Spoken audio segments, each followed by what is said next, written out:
So, Sucrose, the package you mentioned that you received before, it's not dangerous, is it? You need to be careful when you're opening packages. I once had a friend mail me some research materials, and all the bouncing around in transit caused a reaction. Once I opened it, it let out a stench that could wake the dead. No, this package didn't contain any hazardous materials.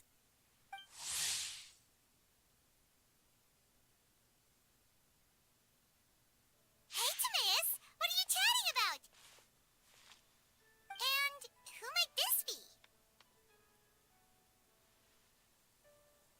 Hello, you two. This is Sucrose. Hi, I'm Sucrose, Albedo's assistant. If you have any alchemy-related queries, you could always ask me. I do my best to help.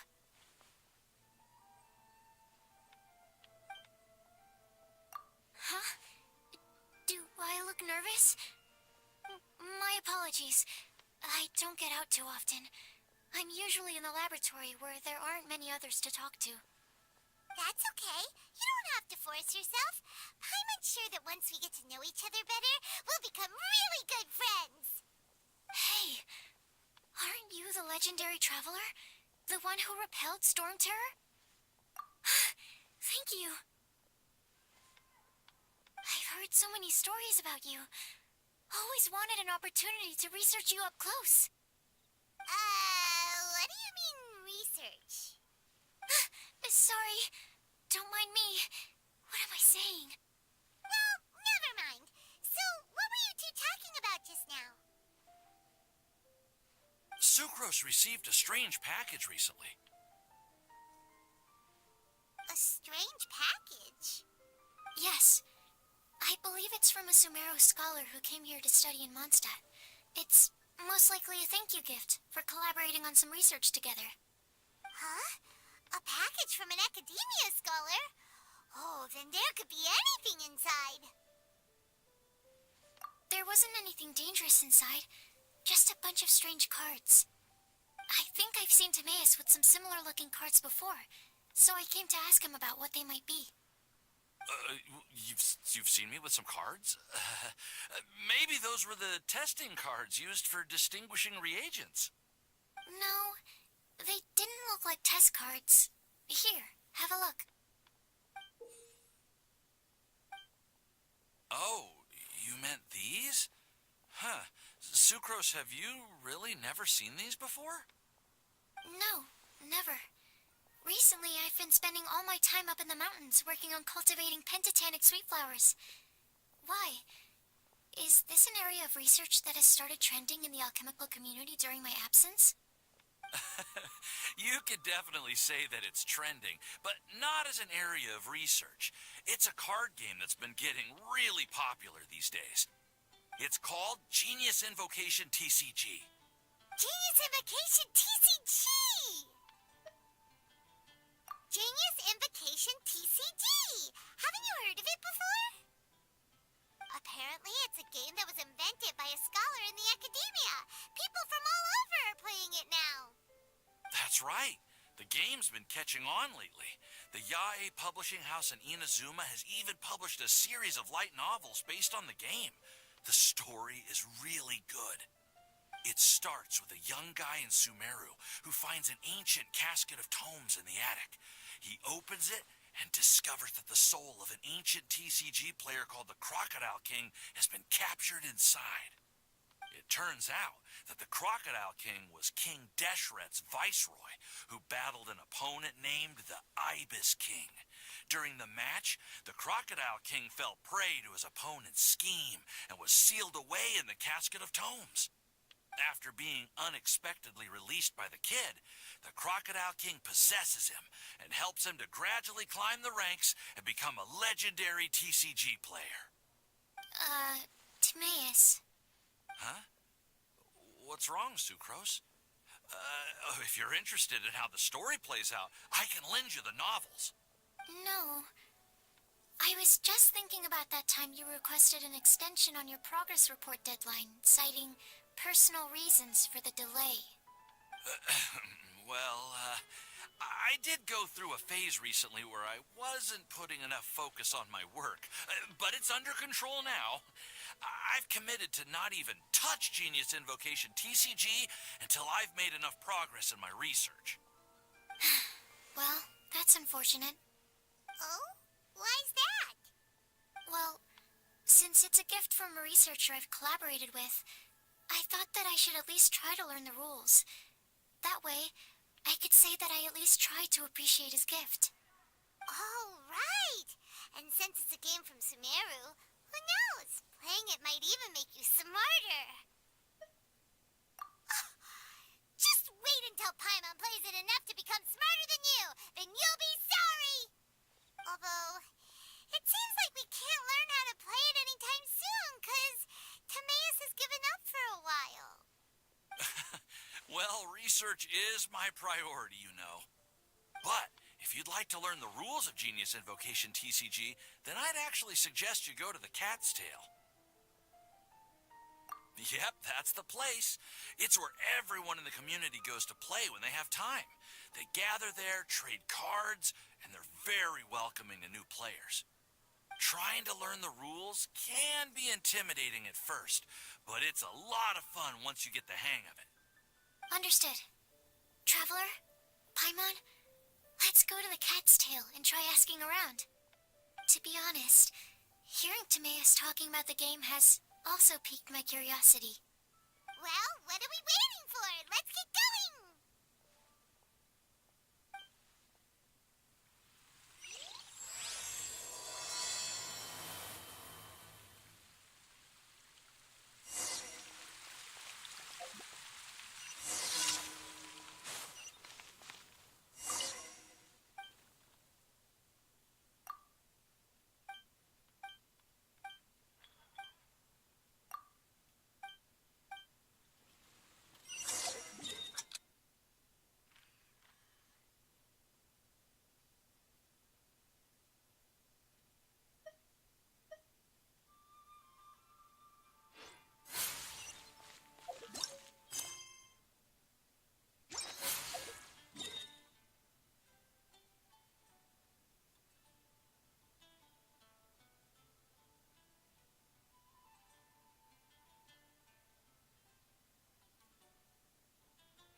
Mondstadt welcomes you.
fun for a little.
Astra.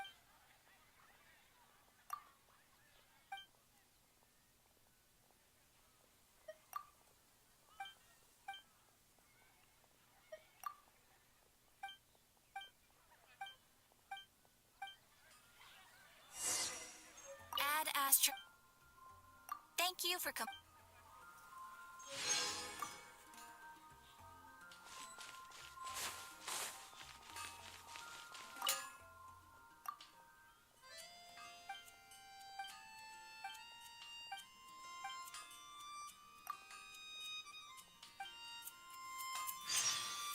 No wonder you're a master.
Just what will we come across this time?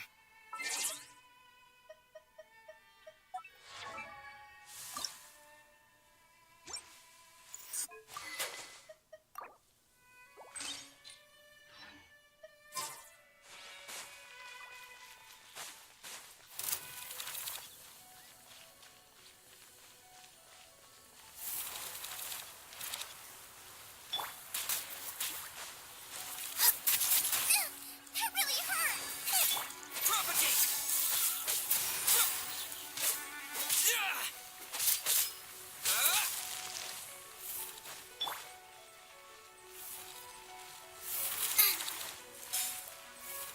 Nice and spiked! Scatter!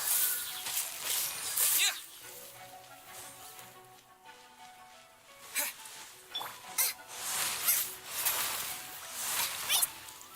Yeah!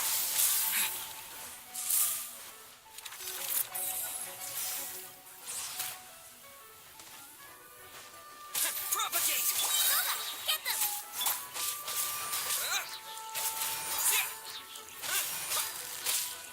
Yeah!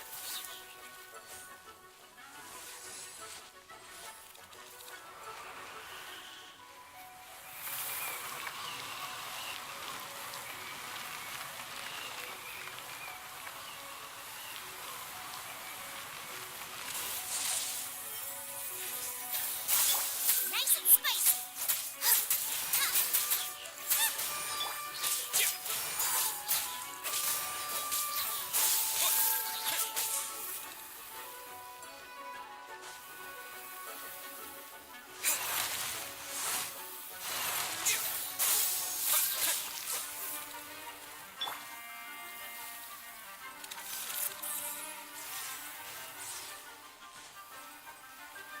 Nova, get... Scatter!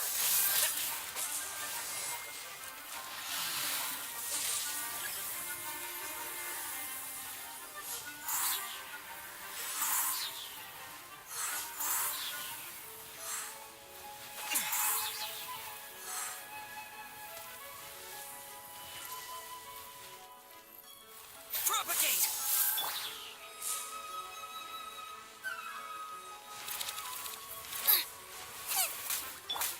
Scatter! Yeah!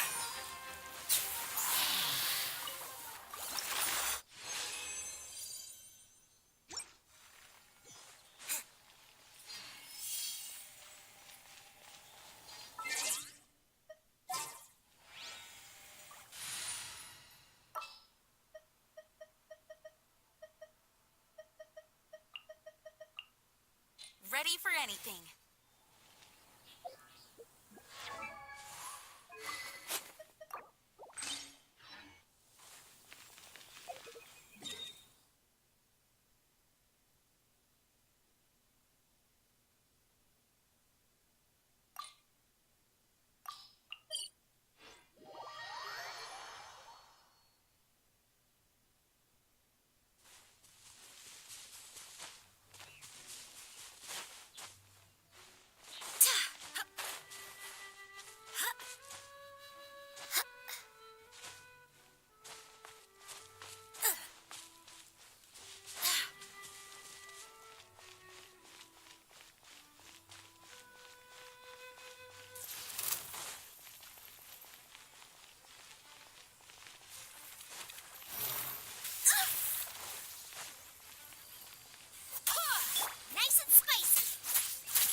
The scent of treasure.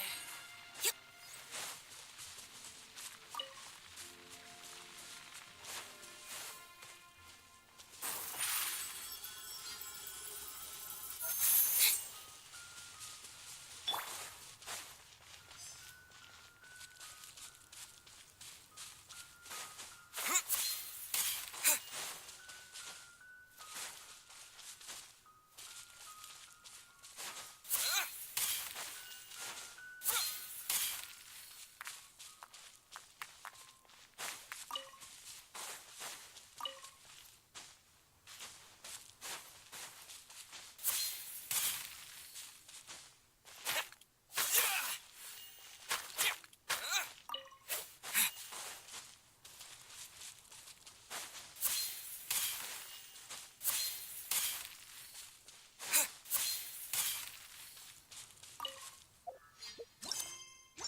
The scent of treasure. Over here!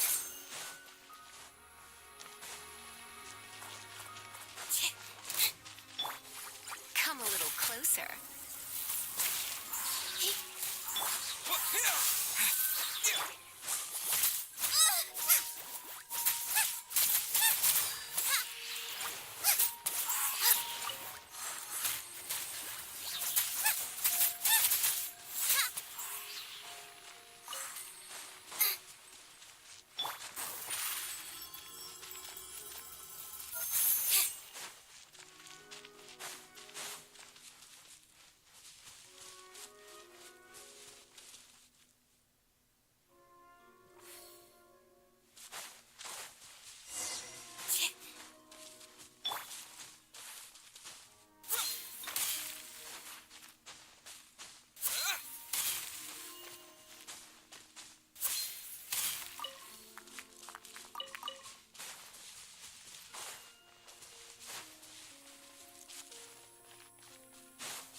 What's the...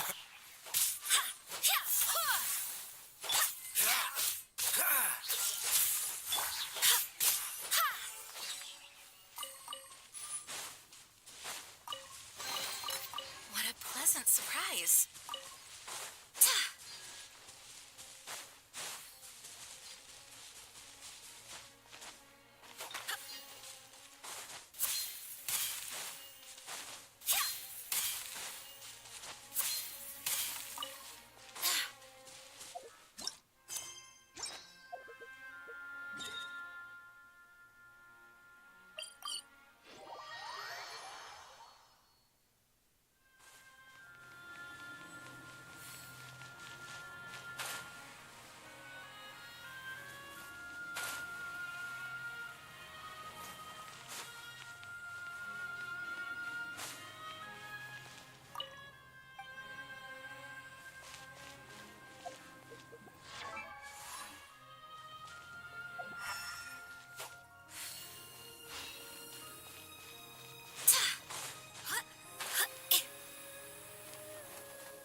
others find some.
ready for anything.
Watch this!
If you want to find the Geo Archon, this is the only chance you'll get all year.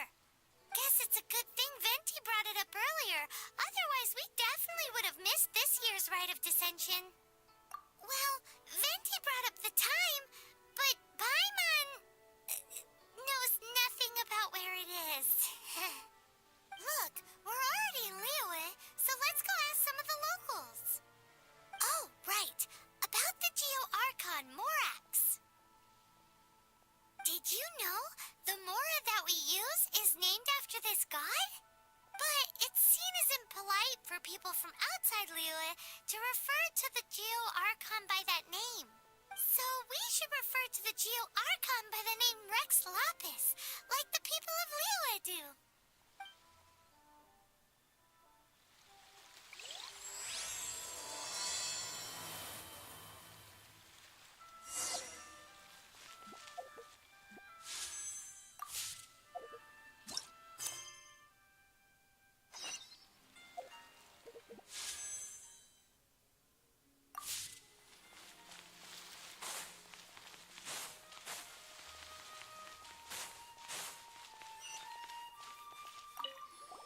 Rite of Dissension. Oh yeah, that reminds me. Isn't that today? Once a year, Rex Lapis bestows upon us his divine prediction, guiding us on how to run Liyue for the coming year. Last year, it was the Yuheng of the Liyue Qixing that was given the honor of asking for the divine prediction. Ooh, Paimon knows this one. Mondstadt is to freedom as Liyue is to contracts. Liyue has a strong focus on business and trade. The Liyue Qixing, the 7 leaders of the 7 enterprises of Liyue, hold true control over Liyue. That's what foreigners always say. But true control over Liyue will always be held by Rex Lapis. The Qixing is comprised of mere mortals. Rex Lapis is a god. Mondstadt's god is nowhere to be seen, whilst our god is forever with us. Stay in Liyue long enough and you'll see. Given that you just left your godless city, it's time you experienced what it's like to be in a city whose god has walked with it through all of history.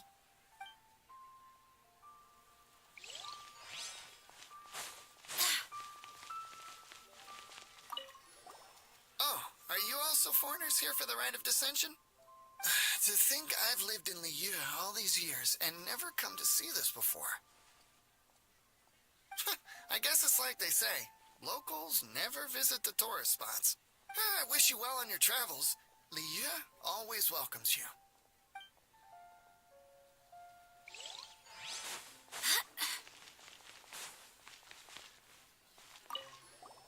You too wish to bear witness to the Rite of Dissension? Me too. We all do.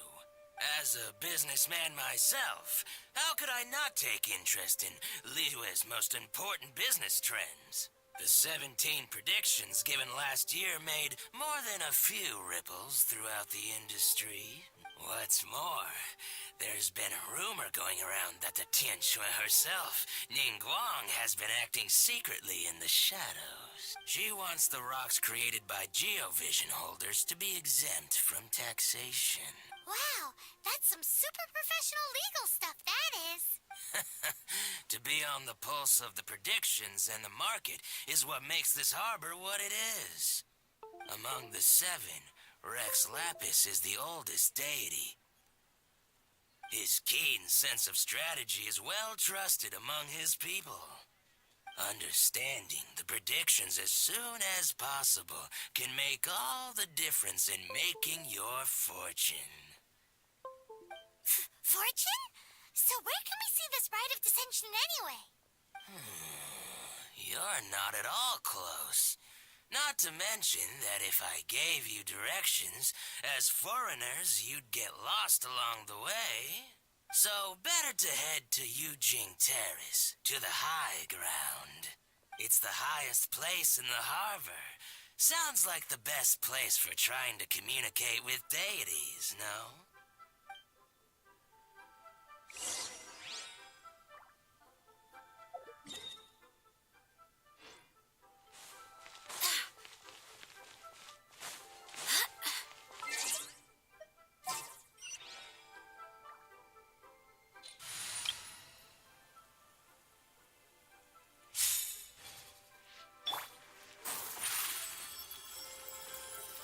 Step on up.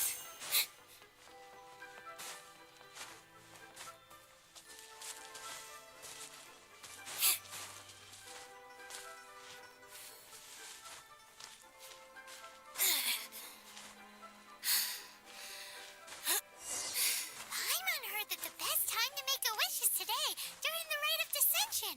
Wanna give it a try?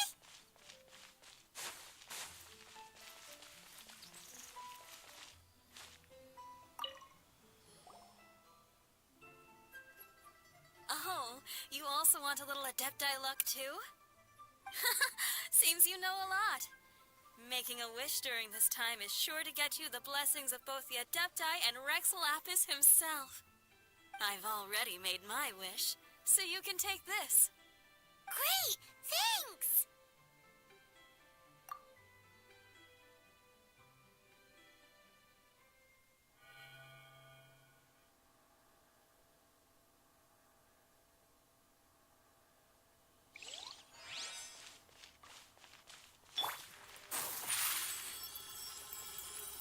Over here!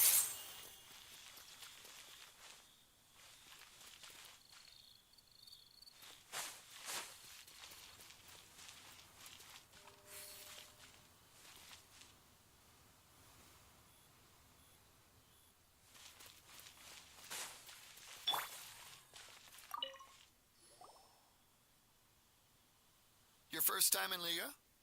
Actually, it's my first time to see the rite of dissension, too. Ah, look, that's Miss Ningguang of the Liu Xixing. Only those who have control in Liyue can preside over the rite of dissension. Oh yeah, not sure if you knew, but most of the Adepti appear in the form of various beasts.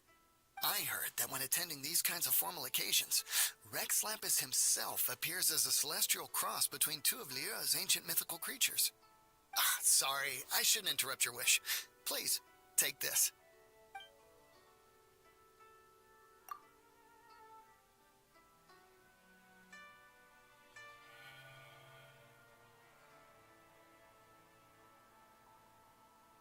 Great! Now that we're all done with the wishing, guess we can just wait here for things to get started.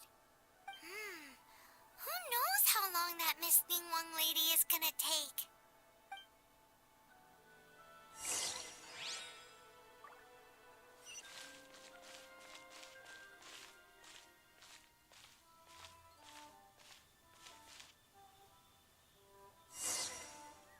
Whoa, look at all the people! We gotta get up front. We can't see squat back here.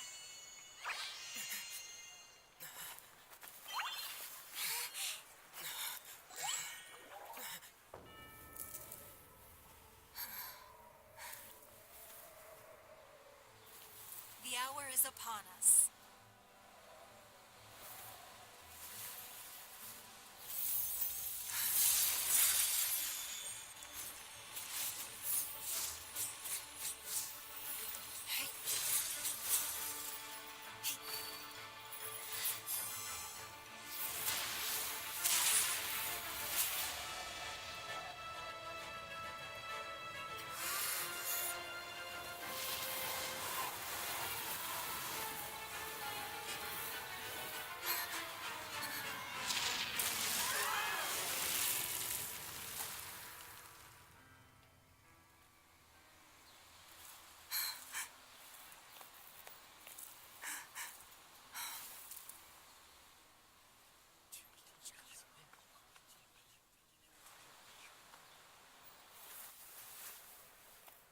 Rex Lapis has been killed. Seal the exits.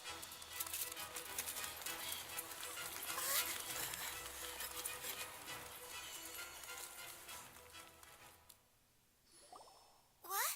What's going on? Did she just say Rex Lapis is... The Geo-Archon is... dead? Oh no! The Millilith! Looks like they're nabbing suspects who got too close. Paimon's freaking out! The killer is amongst us! Wait. We got close. Are we suspects?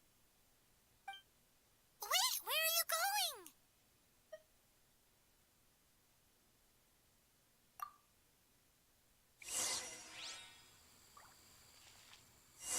Oh no, there's a whole bunch of soldiers out there too.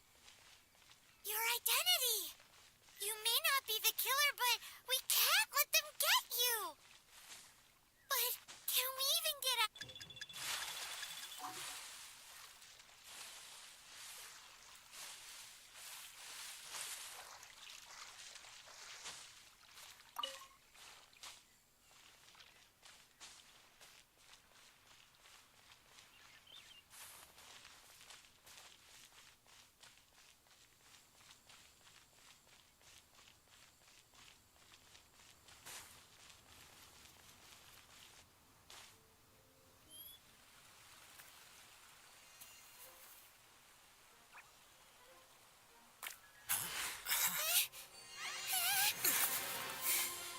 They're here!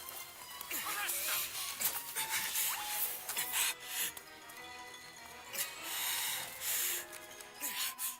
There's nowhere to run. Hey, buddy, hold still.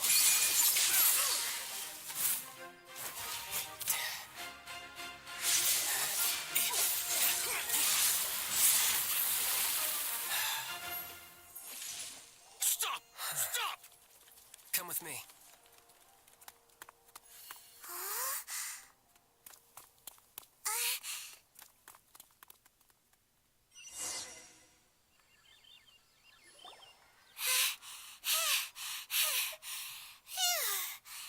Paimon's exhausted. So insensitive. You have no idea just how tiring fooling around. Wait. Just who are you exactly? Call me Child. Child? What, so we're supposed to dote on you? No, not at all. It's an alias of sorts. In Mondstadt, I don't suppose you came across a Senora by any chance. Senora? Child? You're Fatui, one of the Harbingers! Oh, no. Don't worry. I'm not looking for a fight. Senora gave you quite the bad impression, huh? Pfft, that woman. Can't say I'm a fan either. Right. Let's forget all about her, shall we? I'm here to help you. Sure, I may be one of the Harbingers, but hear me out. I'm not a bad guy. Oh, okay, perhaps I'm kind of a bad guy, but I'm not here to give you any trouble. Would it be too much to ask for you to keep the sword sheathed? I thank you for your knightly nobility. I heard of your deeds in Mondstadt, so I couldn't help but notice you during the proceedings back there. And because I had my eye on you the whole time, I know it wasn't you. Someone else was clearly behind it. But, regrettably, given I'm a Fatui envoy from Snezhnaya, there's no way I'd be trusted after something of this magnitude. The ruling Qixing of Liyue has always been overly suspicious of us. Well, can you honestly blame them? Guess I shouldn't try to deny that. Okay, sure. Maintaining a distance between strangers is probably a good idea. Either way, I'm already used to it at this stage. But right now, if you want to clear yourselves of any suspicion, you need to get yourselves to Northland Bank. Staying here isn't an option. As the old Liyue saying goes, the walls have ears.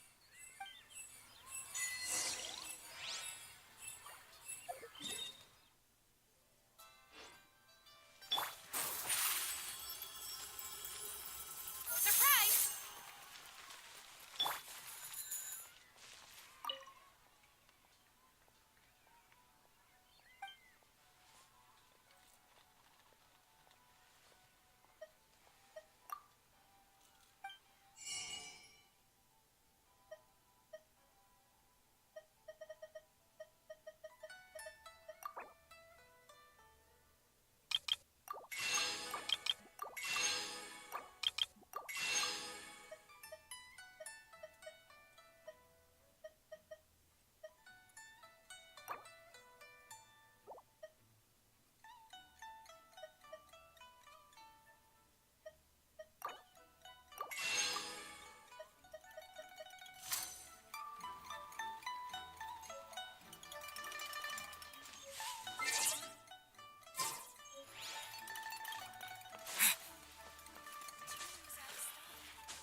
Cuisine is inedible.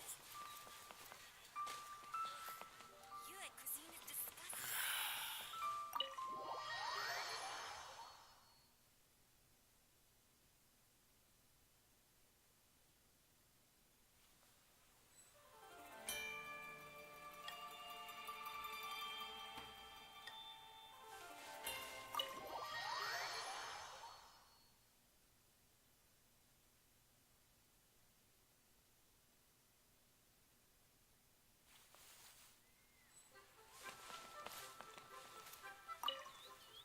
Northland Bank. Correct. This bank was opened here in Liyue by Snezhnaya. Though everyone knows Liyue is the most enterprising in Teyvat, Snezhnaya is not short of change either. Yeah, well, poorer nations don't seem the type to have diplomats that come around acting the way yours do towards the Knights of Favonius. Here, let me give you this. This is I'm not sure exactly. Sometimes all money can buy is things, and not a name for oneself. All I know is that it's a sigil. A sigil to keep the mighty and illuminated Adepti from bringing harm to you. Adepti. If you head north from the harbor, then west from Guili Plains, you will eventually reach a stone forest known as Jueyun Karst. The people of Liyue believe it to be the abode of the Adepti. Legend or not, they believe it. As such, offerings to the Adepti are made at its borders. Nobody dares venture in. But I have no need for believing, not when I know for a fact that the Adepti truly exist. Hate to admit it, but your Fatui intel seems all right. But why would we go looking for Adepti anyway? Oh, my little friend. There are plenty of reasons mortals seek the blessings of Adepti. Money, health, love. But you will go for justice.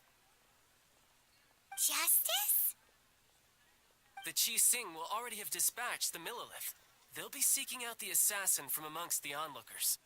But how could a mere mortal kill a god that can sweep aside entire armies? This level of crude response is beyond what is called for. How suspicious. Your thinking is even more radical than my own, honorary knight. Even now, the Northland Bank wouldn't be able to hold the Millilith off for long, but the Adepti can clear you of any wrongdoing. Liyue was founded by the Geo-Archon and the Adepti. Of course, it was built by force. Look for them, and be faster than the Qixing's messengers, so you may give your version of events first. If there is anyone that can help you in Liyue now, it can only be the mighty and illuminated Adepti.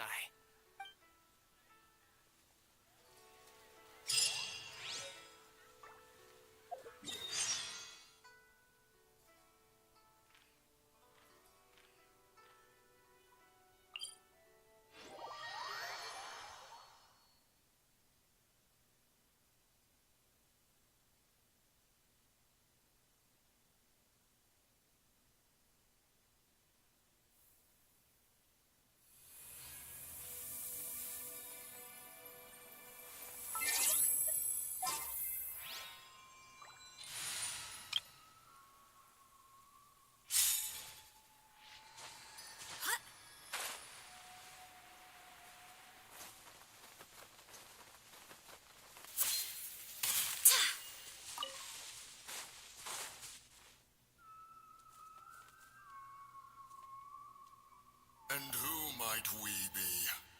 Those that dare enter Jueyun Karst.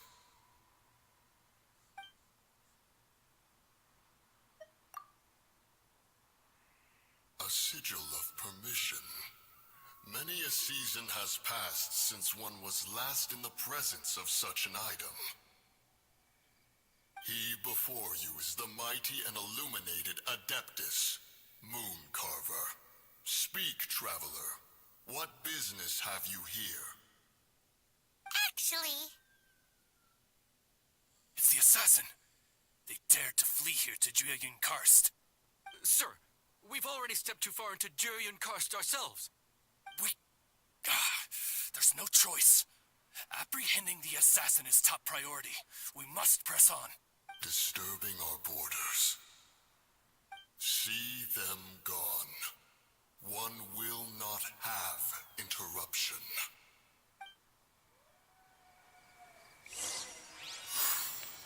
Who goes there? Attack!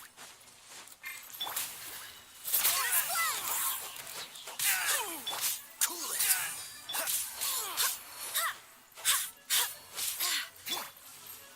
Dodge this!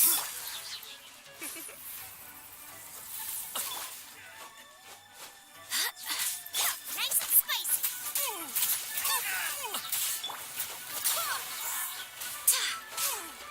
Try it!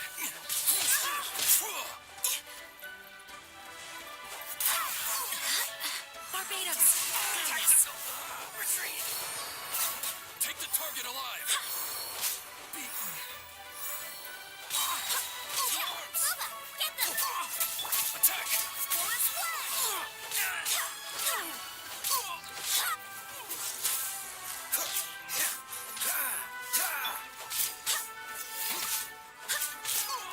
I swear by my sword! Blasted!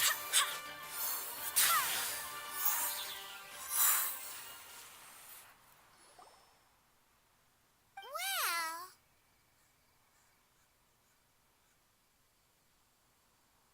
Preposterous. Preposterous! The Liyue Qixing.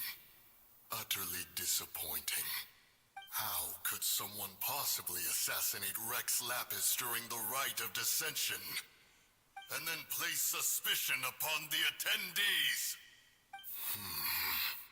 Traveler, of the unjust accusations placed upon you, one has become aware. The mind knows its answer. Though one must consult with one's fellows, lest the mind be misguided. Go, take your sigil of permission. Carry with you a message. Mountain Shaper and Cloud Retainer can be found here. Only fate will decide if you shall find them. Only fate. There exists a conqueror of demons, a guardian Yaksha. Go to Wangshu Inn. There you shall seek him.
guest names carved into the seats.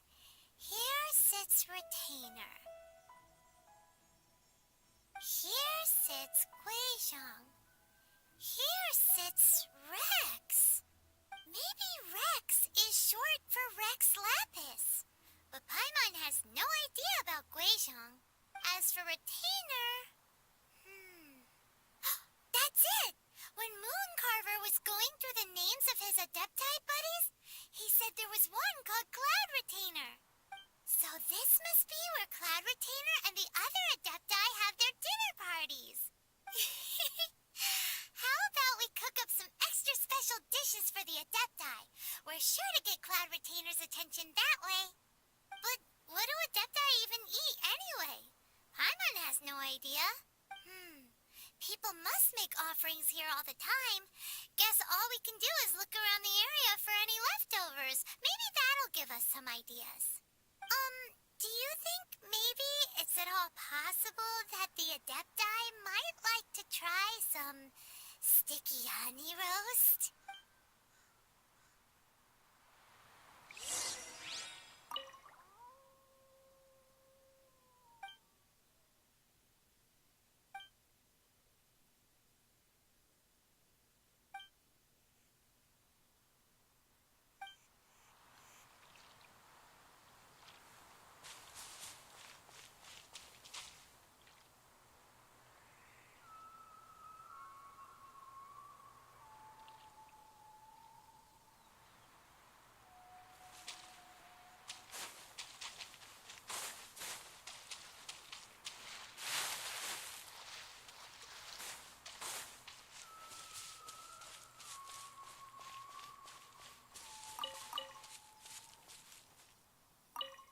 It's very clean here.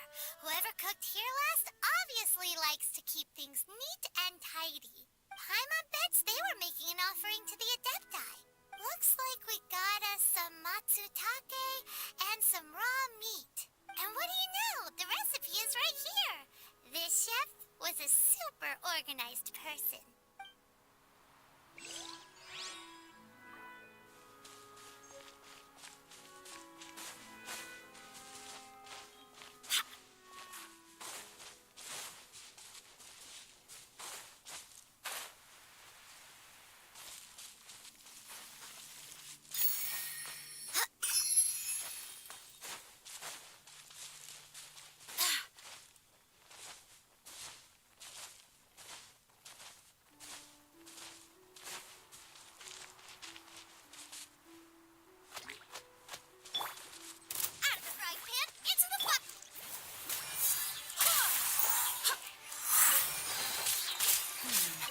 Things are going a little too smoothly today.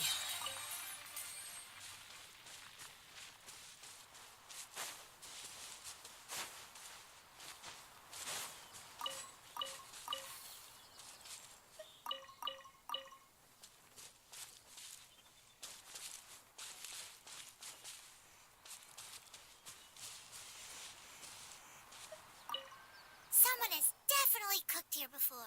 Do you think they were making an offering? Looks like they didn't use all the ingredients. Let's see here. We got some snapdragon, some lotus heads, some tofu. Whatever they were cooking, it sounds complicated. Hey, look over there. They left some notes too. Yup, it's a doozy. Paimon's not surprised they had to write it all down. It's a lot to remember.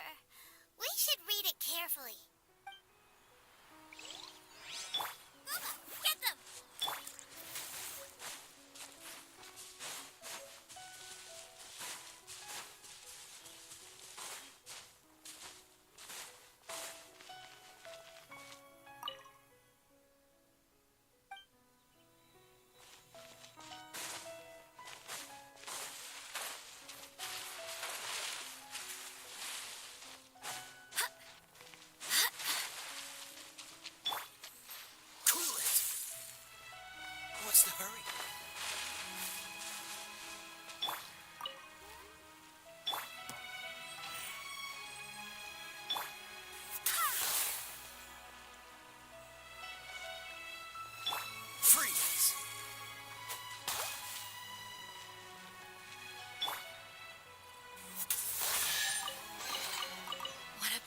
surprise.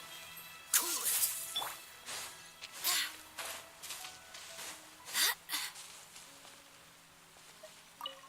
Whoa, the ground is covered in flour.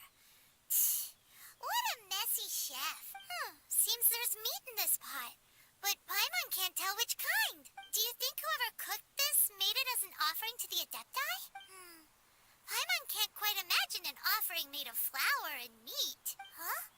Our messy chef dropped a piece of paper on the floor. But footprint aside, maybe it has something to do with this mystery dish.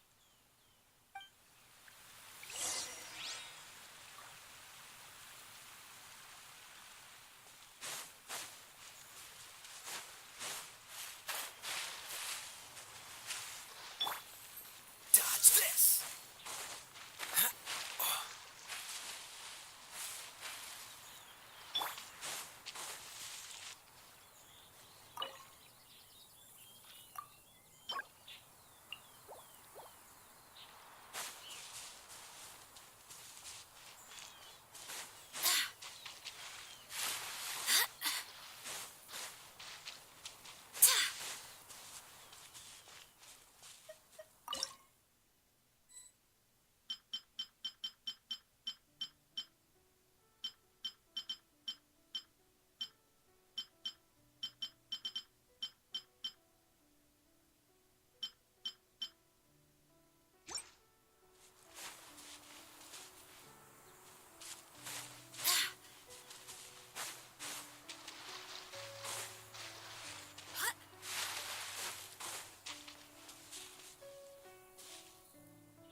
One senses the presence of a sigil of permission. One knows not why you have come, though the sincerity of your offering is clear. Hence, you shall be granted an opportunity. Find your way through mine abode, and you shall receive an audience with the Adeptus you seek.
One senses the presence of a sigil of permission.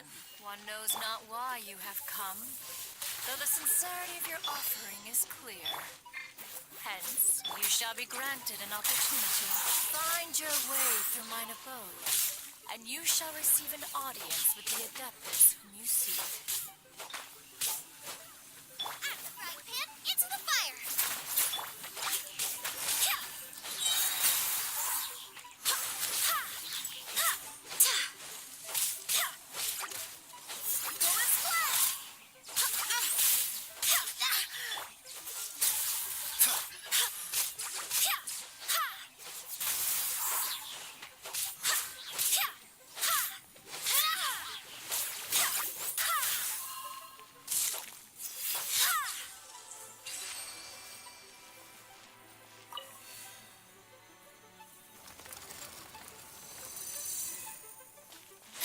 Look!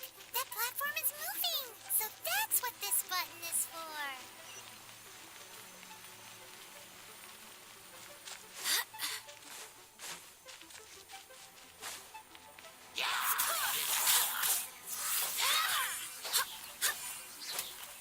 Freeze!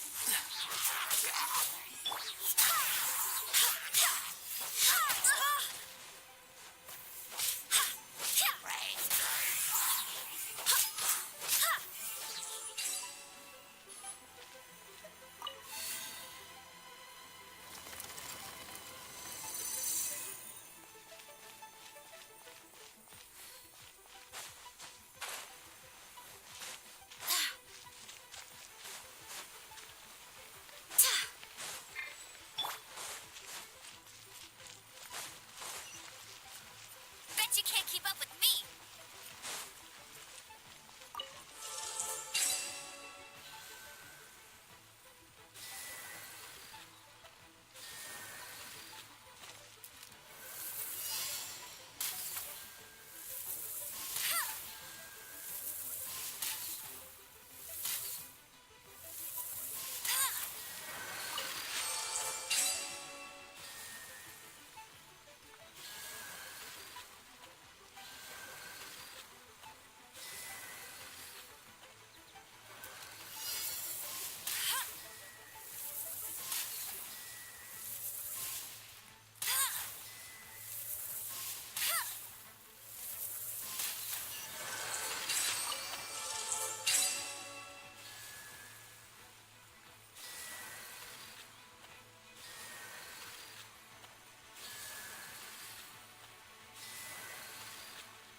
is most impressed. The path that leads through this abode defies those of ordinary abilities. The one before you is the Adeptus Cloud Retainer. Now speak of the matter which brings you here. You surmise correctly. In fact, even Gui Zhong and Rex Lapis themselves found one's technological accomplishments to be worthy of commendation. This place is huge, and there are so many mechanisms. Do you really have this whole place to yourself? What's it even for? Did you build it as your private mechanism workshop or something? It's just like the stories say.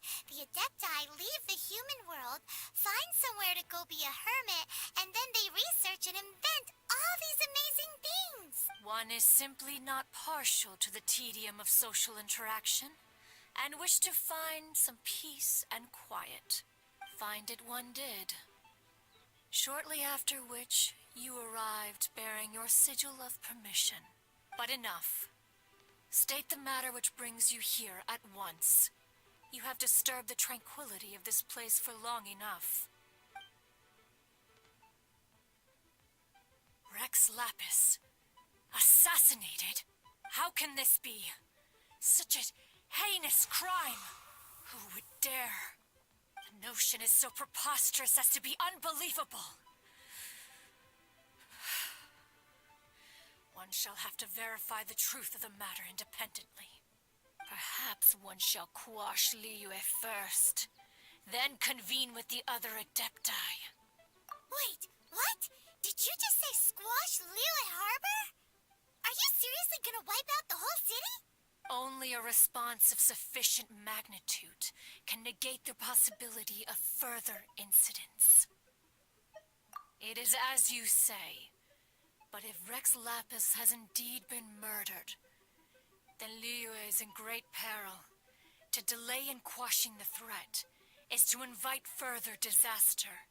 It is precisely because one does not wish to see further suffering that exceptional measures are deemed necessary at this exceptional time. Yikes! Quick, you gotta think of something. She wants to squash Liyue flat, and it doesn't seem like she's bluffing. Exactly what Paimon was gonna say. We made all that delicious food and gave every last bit of it to you. We were hoping you might help Liyue out, not wipe Liyue out. Or at least let's, discuss it first. Can't hurt for you to get a second opinion. Contract? A cruel irony that you should appeal to the notion after the merciless murder of the god of contracts himself. The people of Liyue seem quite content to dispense with their contracts. They are quite adept at taking that which is composed of black and white and turning it gray. Nevertheless, since you come here in the name of contracts, far be it from one to abandon one's own contractual obligations, least of all when you come bearing a sigil of permission. Rex Lapis infused these sigils with adeptal power when he first cast them. That power once aided humans in battle. Most of the sigil's power has long since worn off. It is but a keepsake now. This keepsake cannot be taken as proof of your trustworthiness. One must investigate the claims that you make independently.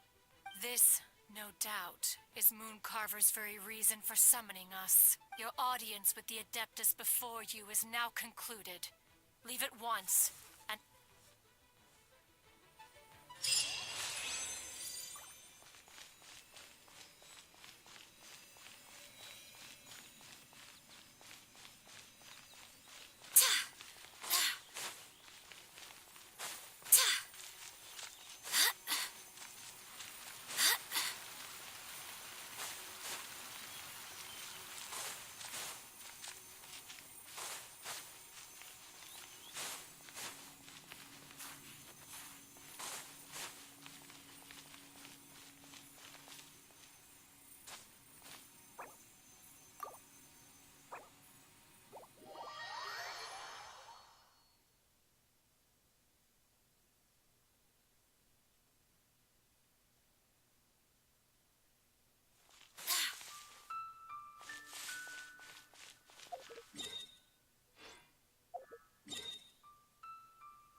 mercy, O mighty Adeptus. I beg you, show mercy upon me and my brother. Spare our lives. Who are you? What's going on? We asked you first. Oh. You enjoy safe passage in Joyun Karst. It can only mean one thing. You must be Adepti messengers, sent here to rescue me and my brother. What is he talking about? Oh, have mercy, mighty messengers of the illuminated Adepti. I beg you to save us. My brother and I, we only came here because our family is poor, and we heard tell of treasures hidden in the amber of Mount Hulao. It was stupid of us. But all we wanted to do was find enough treasure to sell and support our family. We followed the path up the mountain, but suddenly, the amber, it swallowed up my brother Li Dang. I ran away and made it this far before it dawned on me. We were trespassers in the abode of the Adepti, and this was our punishment. I had no idea how to rescue my brother, so I just started praying for the Adepti to have mercy, right here on the spot.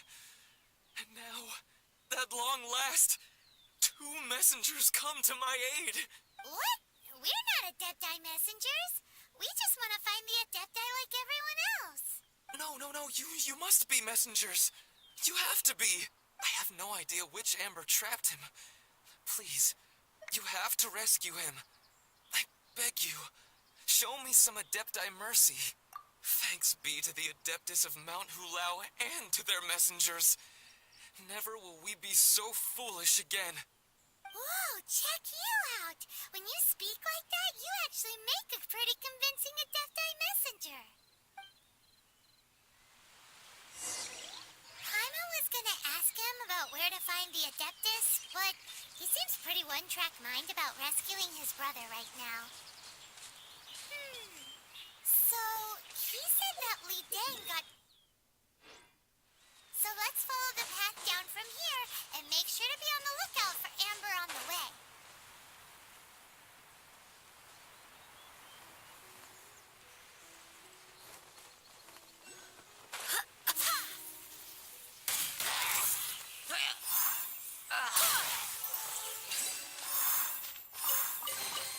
I hope the others find some.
rescued me. Oh, thank you. Oh, and have you seen my brother? His name is Li Ding. We were climbing the mountain together. I just hope he didn't get trapped in Amber too. He made it to the top. That means he should be okay. Oh, thank you. I will head up to find my brother now. Here's hoping I don't run into any more Amber on the way.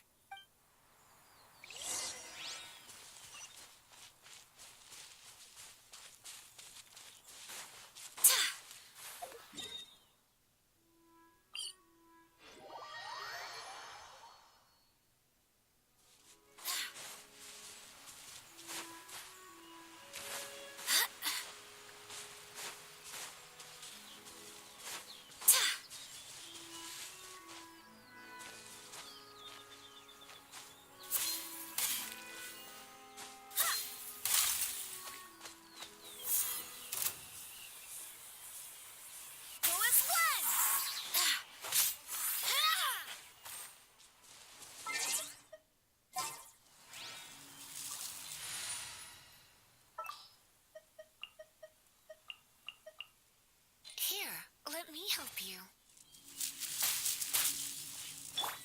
Out of the frying pan, into the pot. Blitz.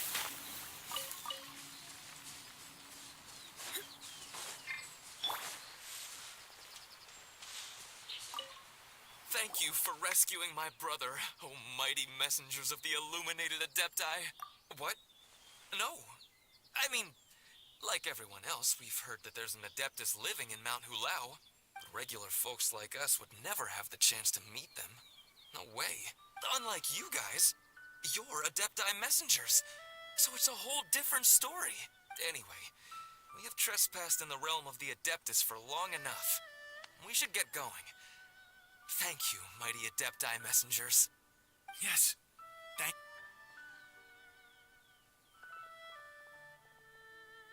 Boy, it'd be super helpful if we actually were Adepti messengers. Cause it seems like this Adeptus has got a real temper problem. But it's not like we've done anything wrong, so... Who dares trespass on my mountain? Who...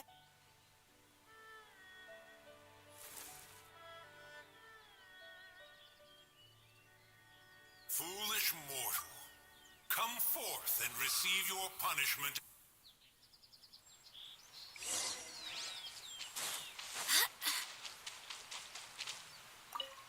You intrude upon the sanctity of Mount Hulao. You destroy the amber of my mountain. And you free a thief whose freedom is not yours to give.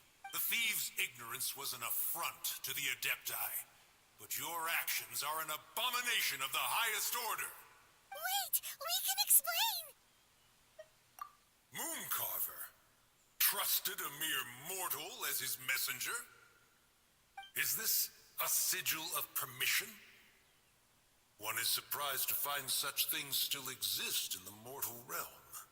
In the beginning, Rex Lapis cast them for the mortals with his own hand. Few were made then, and thousands of years on, fewer still remain. Speak. One shall listen to the matter which brings you here. Then one shall verify the truth thereof. You would be wise to speak the truth. For Liyue is not so far from here that one would be easily deceived. Rex Lapis, assassinated? At the rite of dissension? What mortal in Liyue, nay, in all the world, would conspire to commit such foul treason? Or perhaps the more pertinent question is, what power in this world could aspire to achieve it? Rex Lapis charged the Adepti with the protection of Liyue, and we have always honored this duty. As the people have prospered, so have we gradually withdrawn into the mountains. Indeed, this was a gesture of goodwill towards humanity. But now, alas, Rex Lapis, gone. Traveler, of the matter you have relayed, one has become aware. One now knows why Mooncarver, has sent for us. Once one has dealt with certain matters here that require my attention, one shall convene with the other Adepti. Paimon can. Adepti always have magical powers in storybooks. Seems it's true in real life, too. You know, like how grass is actually Adepti hair, and rivers are actually Adepti saliva. There must be something similar going on with the amber. Your nonsense knows no bounds. This amber is produced by a flower that one has planted here, called the karst crawler. The majority of the plant is hidden underground. When stepped on, it produces amber to trap the invader. After taking up residence here, one planted many karst crawlers to ensure that the tranquility of the mountain would remain undisturbed. Over the years, they have helped to prevent many disturbances. But in the process, they have also trapped many curious things. Oh, so the amber is alive? Correct. Thus, one may not leave this place in its current state, for fear of the risk to innocent lives in one's absence. One will depart as soon as one has attended to this matter. One trusts that the manner of your departure will be swifter in nature.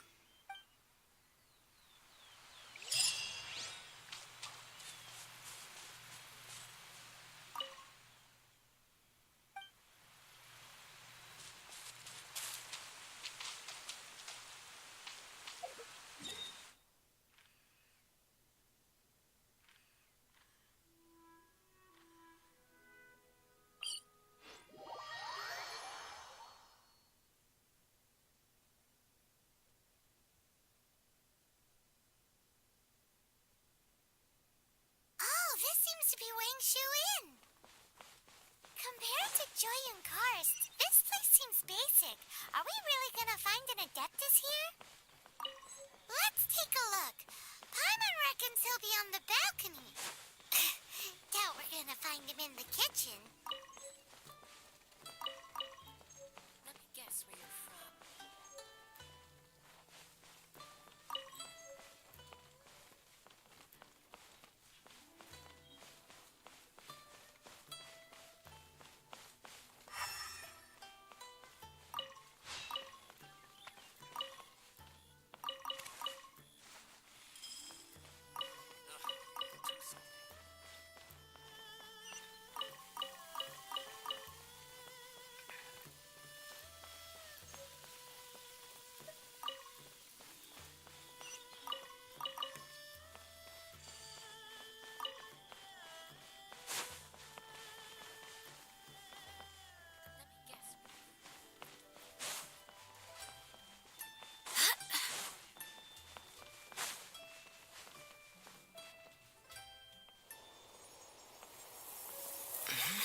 Oh, he's not here?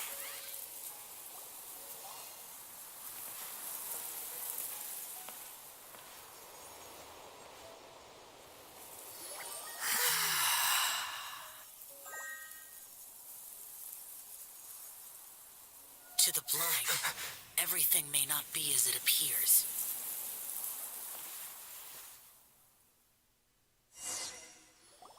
A sigil of permission? You came prepared. Though this only prevents me from hurting you myself, doesn't stop you from getting hurt in other ways. Paimon doesn't get it. Too much contact with our world is breaking the rules. Mortal souls are not as robust as those of Adepti, nor can your blood carry this level of adeptal energy. It's for your own good. Leave. Now. Wait a sec, we came here to... Paimon's peeved. All he does is think about himself. Paimon wants to give him an ugly nickname. But if you tick off an Adeptus, the only thing you'll probably ever find in treasure chests is cabbages. Blech. Guess we should go ask the boss lady of the inn about just how she manages to talk to Adepti.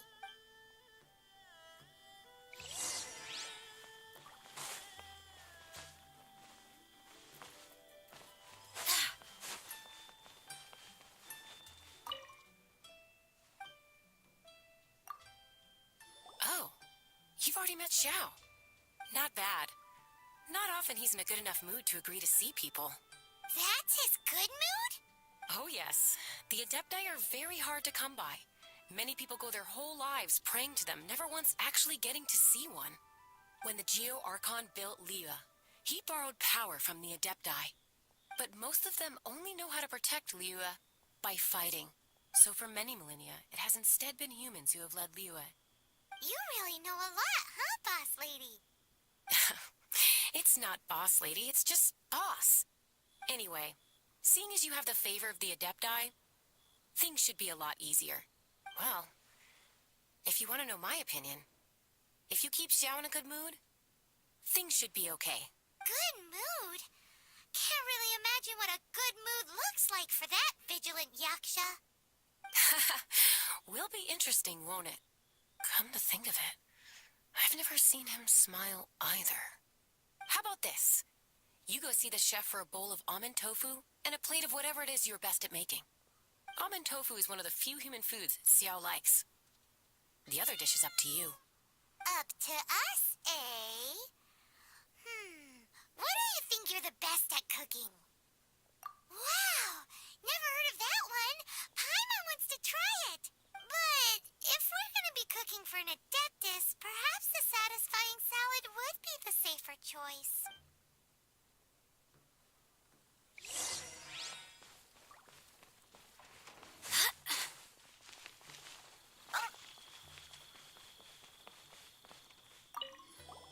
Can't you see I'm on a break, kid?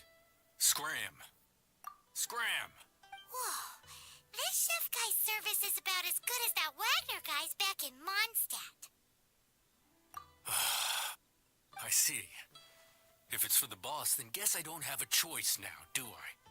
But my heart's not really in it right now. Not enough to make a dessert as painstaking as almond tofu. And why is that? A fencer's hand must be steady. So too must the hand of a chef. But my hands, they're not steady. Because, a traveler once told me that this inn is haunted. And then just now, in the kitchen, I saw something. Something not right. This chef looks so intimidating, but speak of ghosts and he becomes weak. I keep thinking, even Wangshu Inn isn't safe. I can't keep a steady hand for something like almond tofu. All right, in the name of high-quality almond tofu, we need to go check this kitchen out.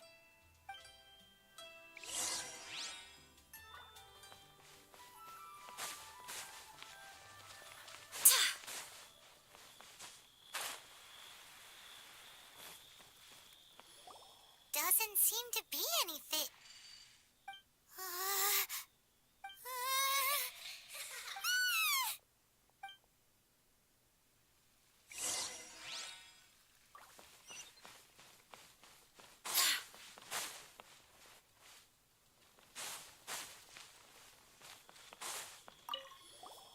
What?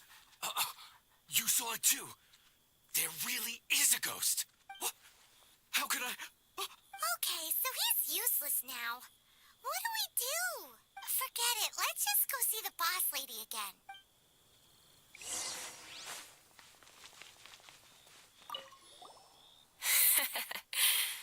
Scared of something so insignificant. Hard to believe he was once a notorious bandit. You don't seem that afraid of ghosts, boss lady. Gods and ghosts. I've seen it all before. Come to think of it, others don't seem to know there's an Adeptus here at the inn except for the boss lady. Shh! Say any more and you'll be divulging my little secret. Right. Best you two be off. Go see to it that little ghost doesn't go scaring anybody else. Not that I'm ordering you around. It's like the Adeptus said. Mortal souls are not as robust as those of the Adepti. So as not to be harmed when dealing with the Adepti, you can start by practicing with that ghost. There is a calligraphy painting in the inn known as the Witness Sigil. It's been in circulation for over 1,000 years. Go take a look at it. Once you have, look for a place outside where you can see the exact same Witness Sigil formation.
Don't be such a brute.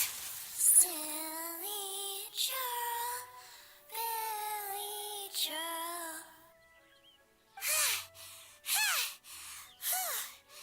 Finally caught you! Paimon's pooped. Silly Billy, Hilly churl. Haunting things isn't nice. Little girl, are you listening? Chilly churl, frilly churl.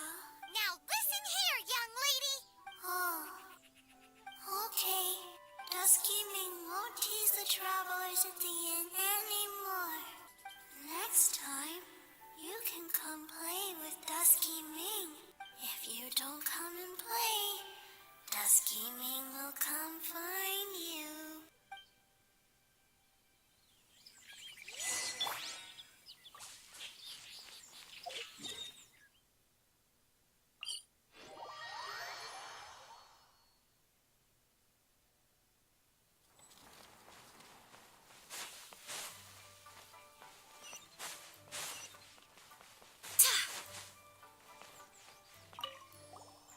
What? You really got the ghost to promise to stop haunting the inn? Wow. You really are something. I am in your debt. Please, wait a moment. I'll make you the smoothest, silkiest bowl of almond tofu. Haha, my hands are steadier than ever now that she's gone.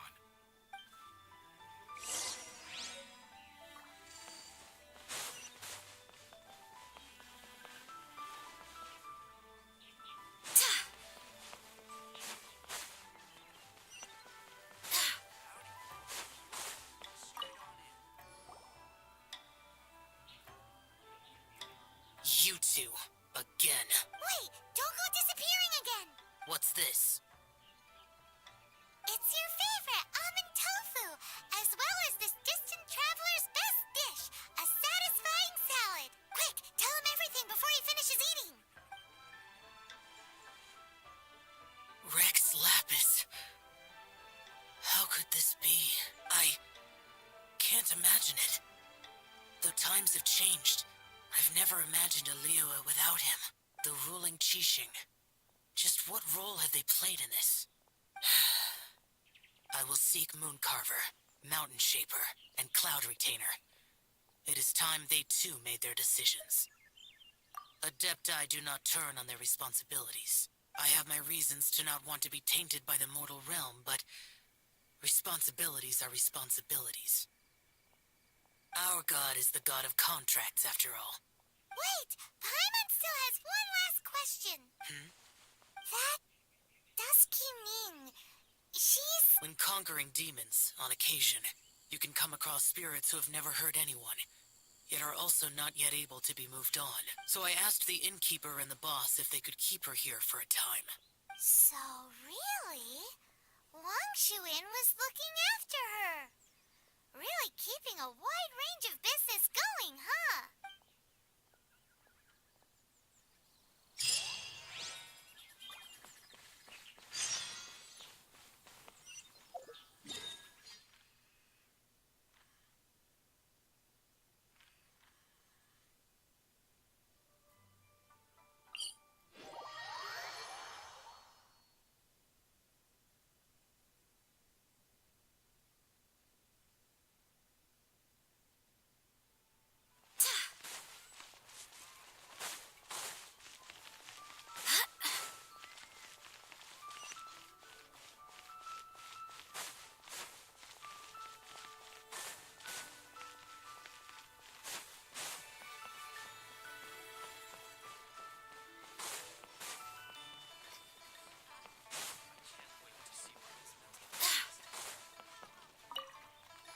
You finally returned.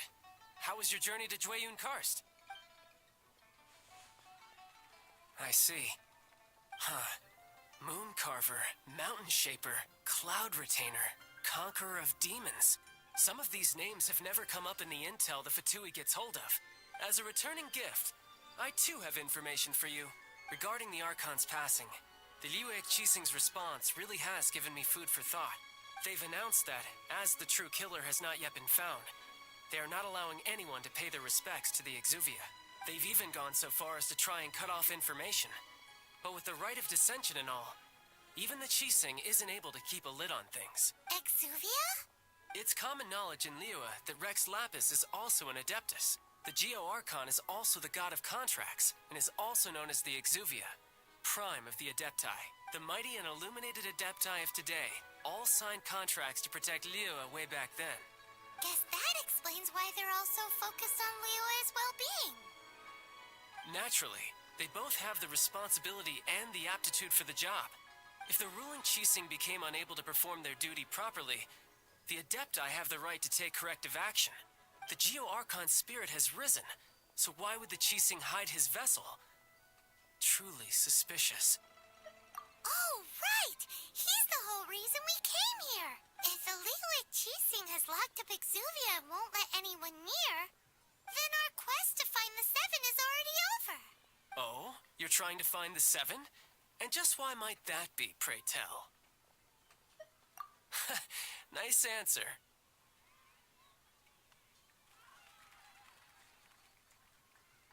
A knight that gets duped by the Fatui would really be no knight at all now, would they?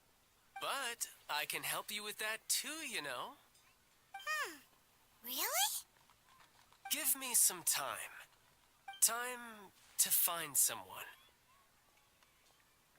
Someone who can help you break through this stalemate. Truly fascinating. The harder they try to silence the situation, the greater the chaos that erupts. If you want to be around to see it all come crashing down, best you stay alive until we next meet, yes?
Ad Astra Abyssosk. Welcome to the Adventurers Guild.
others find some.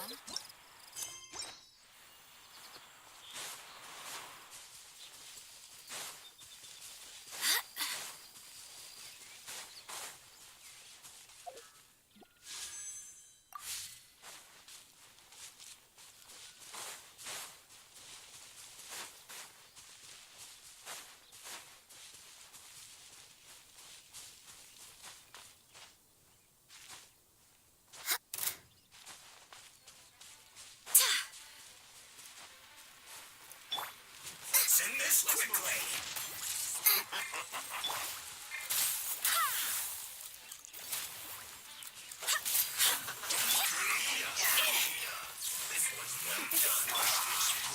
I'm surprised you.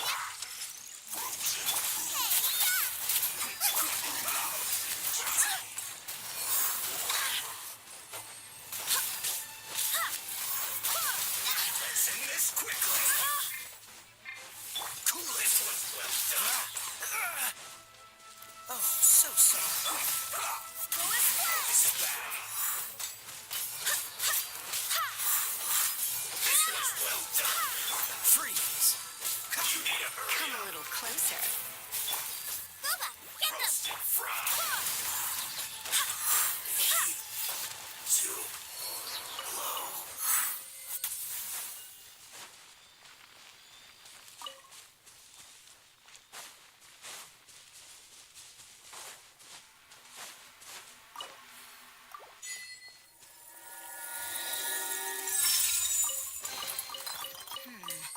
Things are going a little too smoothly today.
for a little shock. You've been a naughty boy.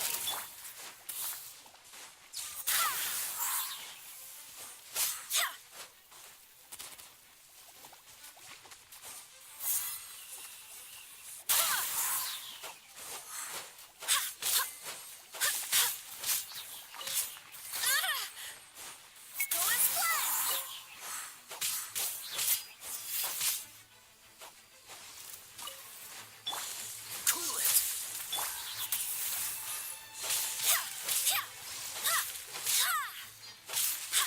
Freeze.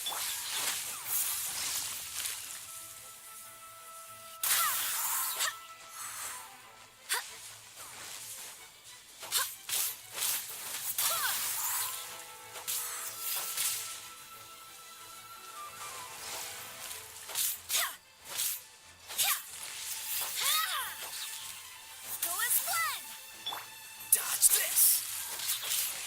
Ah!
Come a little closer.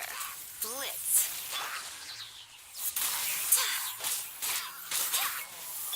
Freeze.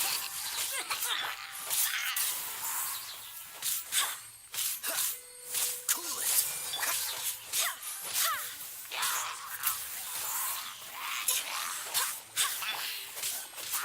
Freeze.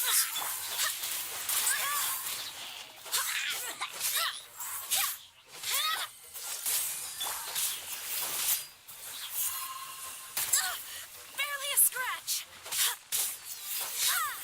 Don't push your luck. Go as one.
You're in for a little shock. Barbados, guide us. Nice and spicy. Dodge this.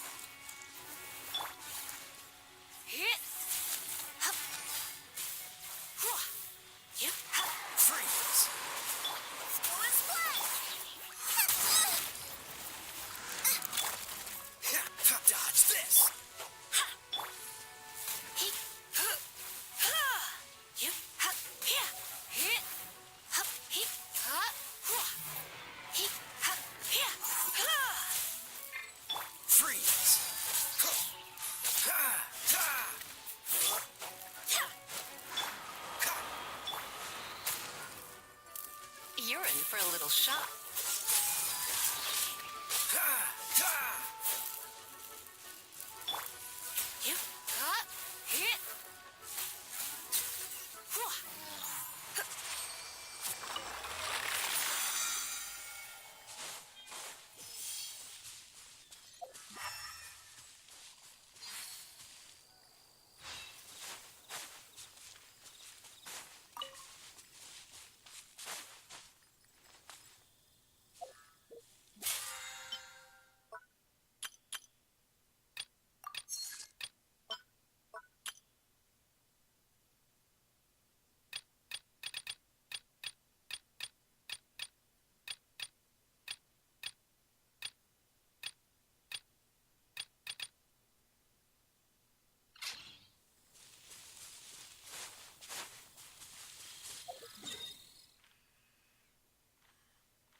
Welcome, friend of child, and congratulations on the first day of your illustrious career with the Fatui. You sound remarkably sure of yourself. Remember, we are mere mortals. Our ideas are fluid like water. only that Tsaritsa truly has a will as solid as the permafrost. But back to the matter at hand. Child tells me that he has upheld his end of your agreement. What agreement? Oh, the thing about him helping us find a guy? Correct. Child promised he would find someone to break the stalemate, and the Harbingers do not break their promises lightly.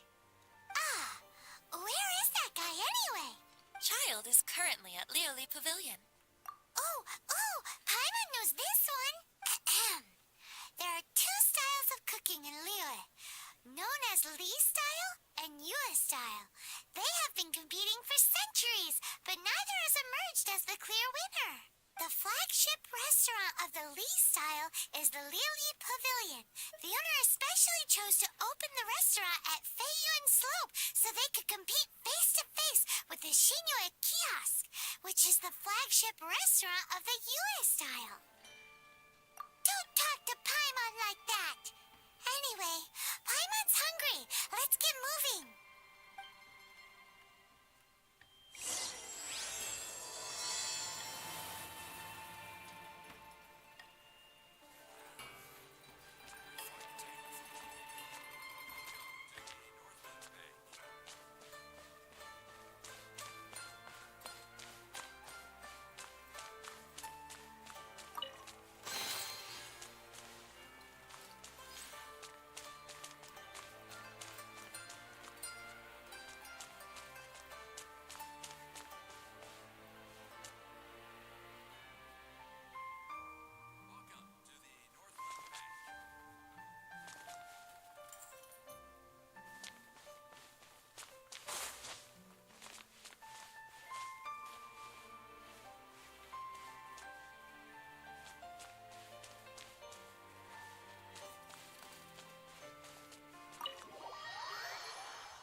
Aha, you made it.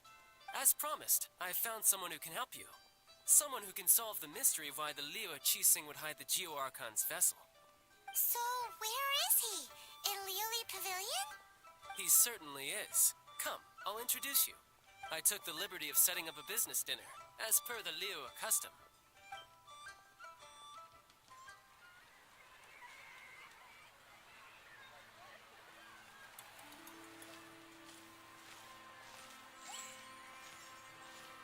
Welcome back, sir.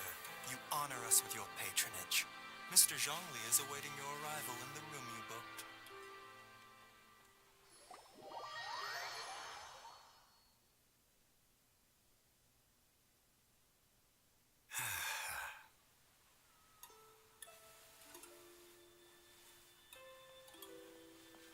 Hi.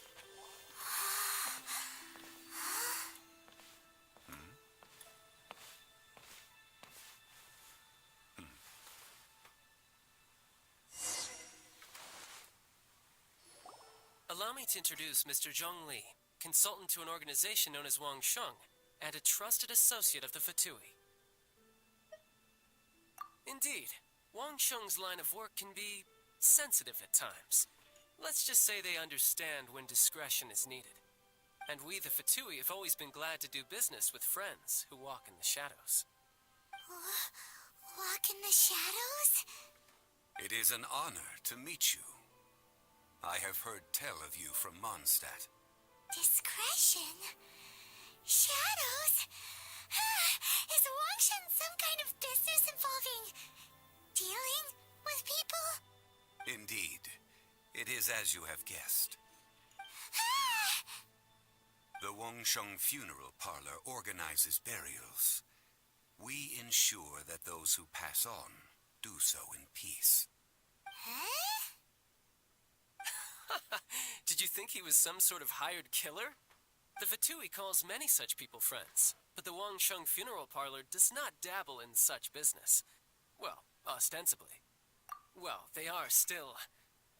I shouldn't say too much. In any case, I brought you to meet Mr. Zhongli because... Because I can bring you to see Rex Lapis's vessel. What? Don't be so surprised. Sure, the Geo-Archon's body has been squirreled away by order of the Tianquan Ningguang. But first, let's hear what Mr. Zhongli has to say, shall we? Rex Lapis may be the prime of Adepti, but he is ultimately an Adeptus. Many Adepti have left us over the millennia. This is the inexorable trend. The times have changed. You must have felt it too when you were at Jueyun Karst. Archons go by many names. The god of contracts, the god of commerce, the warrior god, Morax, Rex Lapis. Is the idea that he also has the title of Adeptus so strange? As you have seen, the time of the Adepti is ending, and the time of mankind is slowly dawning. In years past, Leo's tradition was that a huge memorial service be held to mark the passing of every Adeptus. But this time, the Qixing have made no attempt whatsoever to respect this tradition. It is sacrilege. Yeah, the killer hasn't even been caught yet. Deicide or not, the concern of the Wangsheng funeral parlor is this. When the ritual to receive this god is so kingly, it is all the more egregious for his final send-off to go unattended to. Traveler, Child has told me a lot about you. Since you have had dealings with the Animo Archon, could I ask you to help me prepare the Geo Archon's last rites? Oh? In our line of work, this means that you want to silence me. How interesting. Draw your sword, we shall... Just kidding. Let's continue, shall we? The Tianquan Ningguang has forbidden anyone from accessing Rex Lapis's vessel, which of course you would need to access if you were to achieve your goal of meeting all of the 7. Precisely. Only by participating in the rite of parting will you be able to see the form of Rex Lapis again. If we are agreed, come with me. We will speak of the details as we walk. All right, my bridge building work here is done. Turned out well, didn't it? You can go if you want to. Don't worry about me. I might just have a few more drinks and get acquainted with these things they call chopsticks in the meantime.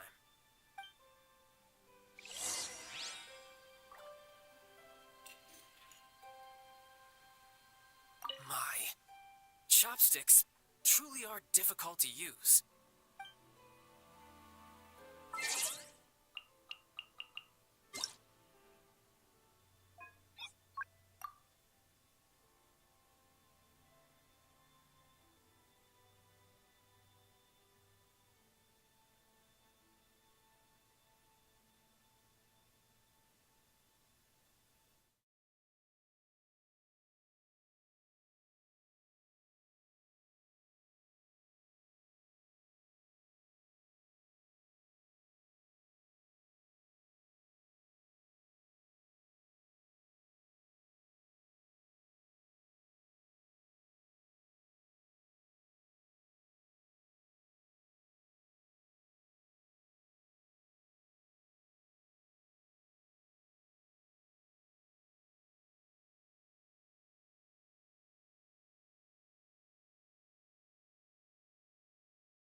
After having experienced the land of the absentee Archon, traveler, how does it feel to know that our Archon and Adepti are here all around you in Liyue?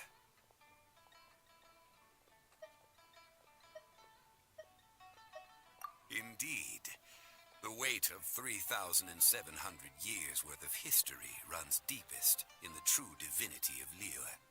Organizing the rite of parting should prove to be an enlightening part of your travels.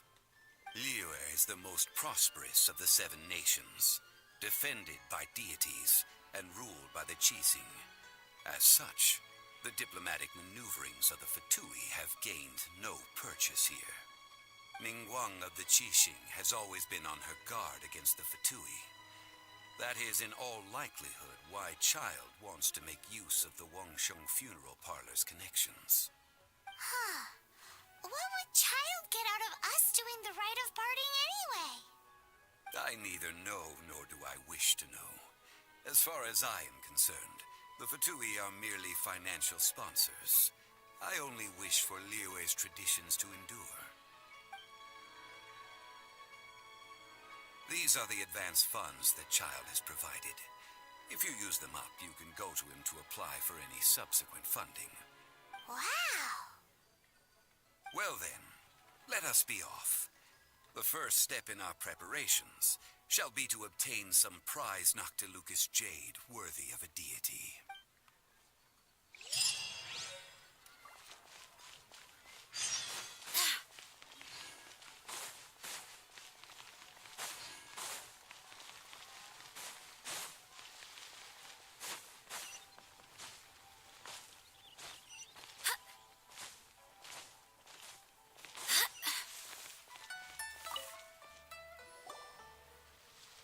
Welcome to the Jade Mystery, my good friends. Would you like to try your luck betting on Jade? This could be your lucky day. It's cheap and it's fun, and who knows, you just might strike it rich. Betting? No, we're here for... what was it again? Noctilucous jade, of radiant grade at the very least. Radiant grade, Noctilucous Jade? I see. You're not a tourist. My apologies. I have some here for your perusal. What do you think? The Jade Mystery is an old name in the jade business. Just look at that wonderful quality. Rex Lapis doesn't often bless us with such finery. Go on, pick whichever one you like. These 3 pieces really do look pretty. Not like the ones you usually dig up. But how do we pick? Should we just grab one and go? Oh? You want me to decide? That is fine as well. If it were me, the answer would be simple. Oh? And that would be... I'll take them all, boss. Oh, you act with such panache, good sir. I always knew you were not a man of ordinary caliber. Oh, wait, boss! That one didn't count! We need to discuss it again! Hey! If we only need one for the ritual, aren't we wasting 3 times the Mora if we buy them all? Oh, Mora. It is as you say. I suppose I overlooked this particular aspect of the transaction. Huh? How do you not think about Mora when buying things? If one must always consider Mora before acting, then in all things one is bound by Mora. What? All Mora is currency, but not all currency is Mora. What? So loaded that he doesn't even bother hunting for a bargain. No need to waver.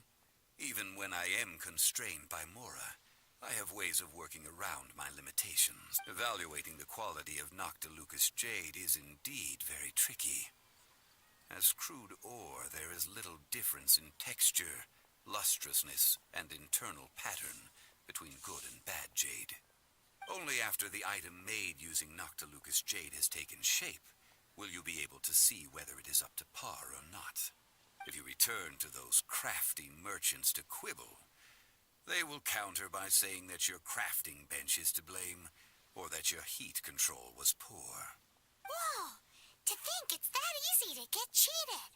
But there is a way to truly evaluate this jade, and a true insider would know it. A fool sees the pointer and misses the moon. What does that mean? If you point at the moon with your finger, a wise man knows that you are pointing at the moon, while a fool will only see the finger. The patterns, the facade, these are all the finger. Noctilucous jade is a mystical stone used to light up the darkness, and so its brightness is the important thing. It is the moon. Noctilucous jade of excellent quality would have superior pyro affinity. In other words, the bluer and brighter the luster of the ore under high temperature, the higher its quality. I have imparted the priceless secrets of the jade trade to you. Now, all that's left is to put it into practice. Priceless, huh? Paimon's just said that we might never be able to use it again. We're back to buy some rocks, boss. But can you let us burn them first? Burn them? You can't do that, my friends. If you were to do so, what would I have to sell? Not buying? Come now, my good friends. We can still discuss this. Negotiation is key to trade, wouldn't you say?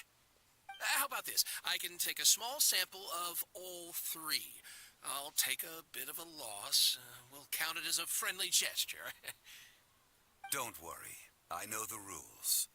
As long as we can prove that it is good jade, you will not take a loss. All right, take these as samples. I've carved them off with a knife and tagged them to boot. Aren't these too thin? Even paper's thicker. No, even a bug's wings are thicker. These are almost see-through. Oh, you flatter me, but I have to be gentle with these rocks. They are my pride and joy. If I'd taken off even a bit more, it would have killed me.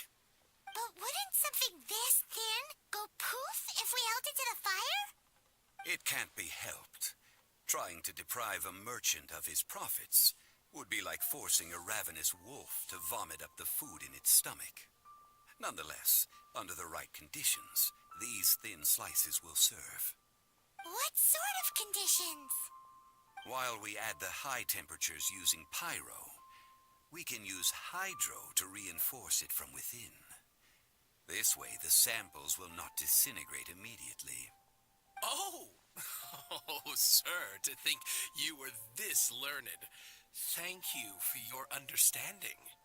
Strictly speaking, asking for samples when we have not yet agreed to purchase the goods is unfair. Trade in Liyue must be based upon fairness. Well, guess we just need to find a place to try this out. You mean at One Mean Restaurant?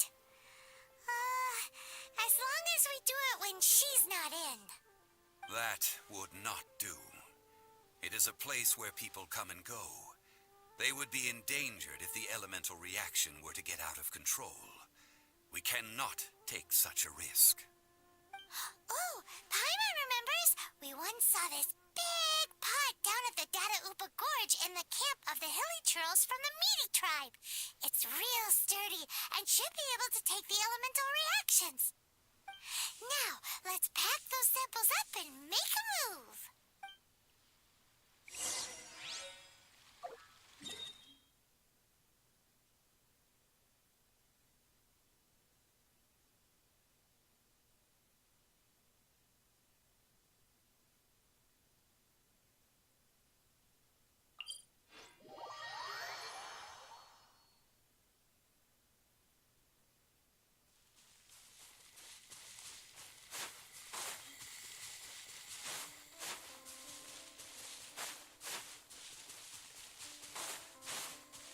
It has been a long time since I last set foot in the Nation of Wind.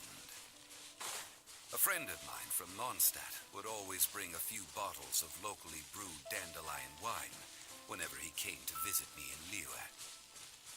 It must be said that the famed liquor of the land of Pastoros is far better than Sumeru's frigid snake wine.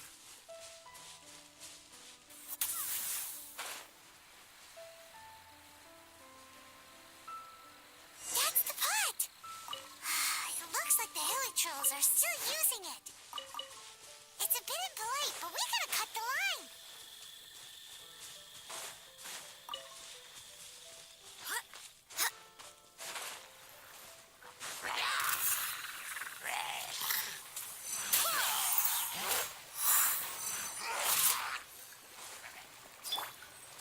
Out of the frying pan!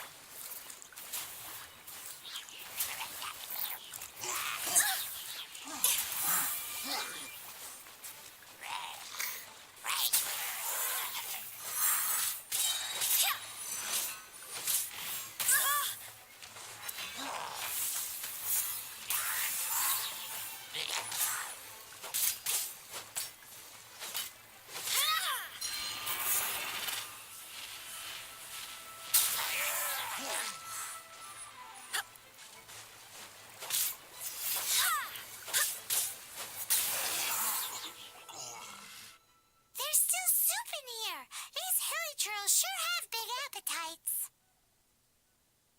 This soup looks like it could be used as our hydro-elemental protection. Let's fire it up and begin our experiment.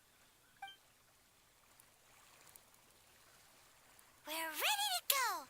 Paimon will help remember which one of the three is which. Use pyro to keep making the pot hotter until we get the results we need. Mr. Zhongli said that the shinier and bluer the ore gets, the better it is, so pay close attention.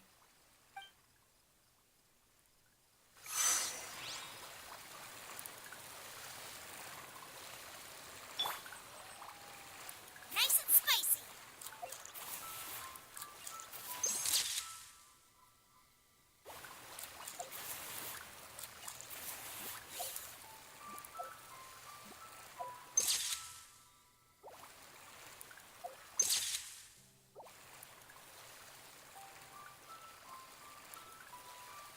Out of the frying pan, into the fire. I swear by my soul. Oh, that light came from the first Noctilucous Jade. Helen trolls are surrounding us again. Were they attracted by the light? Such nosy neighbors. Let's take care of them and continue again after. Go as one.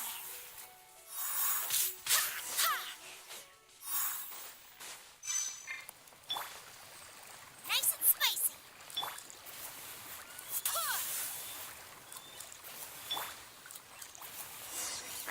That light came from the second Noctilucous Jade, didn't it? More hilly churls. They don't give up, do they? Looks like they're mad that we ruined their food.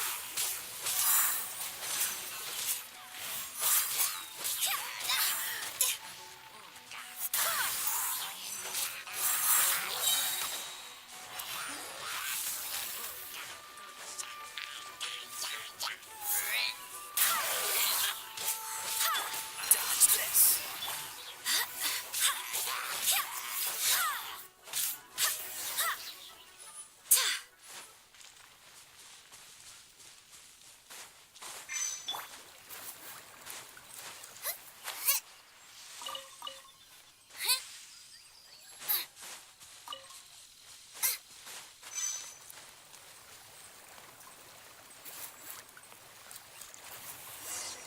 Oh, that's bright! Too bright!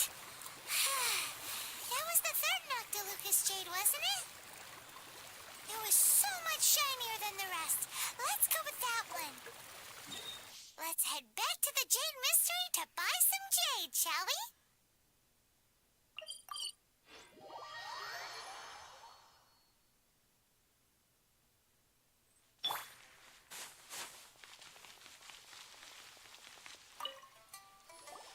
You're back, my friends. I've kept the goods for you. Which of them would you like?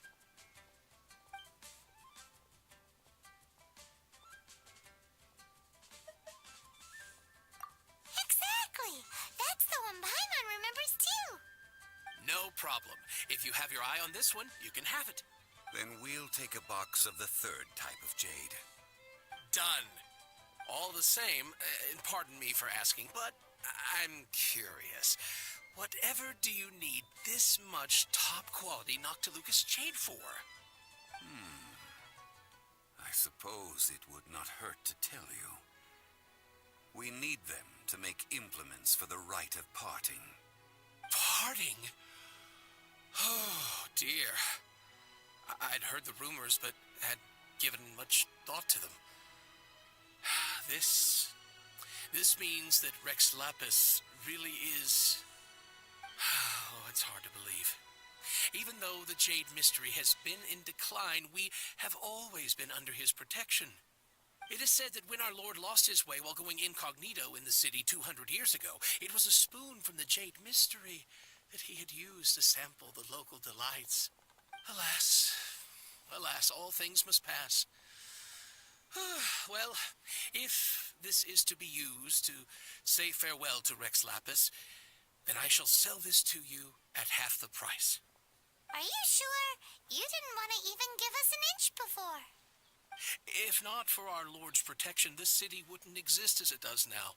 No proprietor could earn money off such a thing. Oh, I'm sure Rex Lapis will feel your sentiment, boss. In the safe hands of the Liu Cheating and good honest merchants such as yourself, I for one believe that Liyue will continue to prosper as it always has done. All right. Thank you, my friends. What's with me getting all sentimental like this? I'll practically be giving away all my fortune at this rate. Now that we've made our choice, let's take this Noctilucous jade back. Hey, wait a minute. He said it was half price, not that we could leave without paying. Oh, right. I'm sorry. I must have forgotten to do that, too. Let me see. As I thought, I didn't bring any. Any what? Mora, my apologies. Another oversight on my part. Oh, that won't do. This isn't some small sum. Oh, wait. Didn't Child give us some advance funds earlier? That's a relief. Have a look, boss. Is it enough? It's fine. Just enough for half price. Though, to be honest, it'd be all right even if the sum wasn't quite enough. Well, it's settled then. Let's take this jade to Yujing Terrace. That's where we plan to hold the rite. Look at you bossing everyone around. You didn't cough up a single Mora. It seems that we must. I will keep that in mind. Thanks, both of you.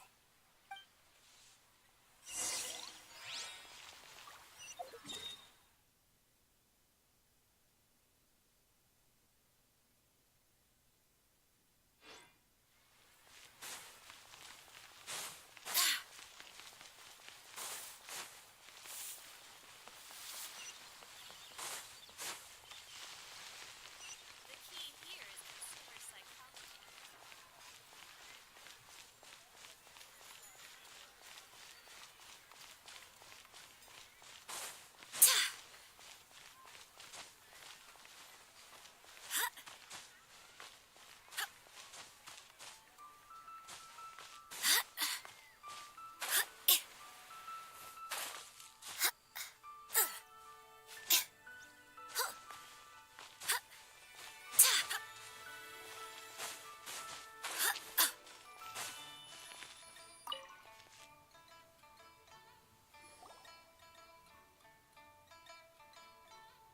We can leave the jade here.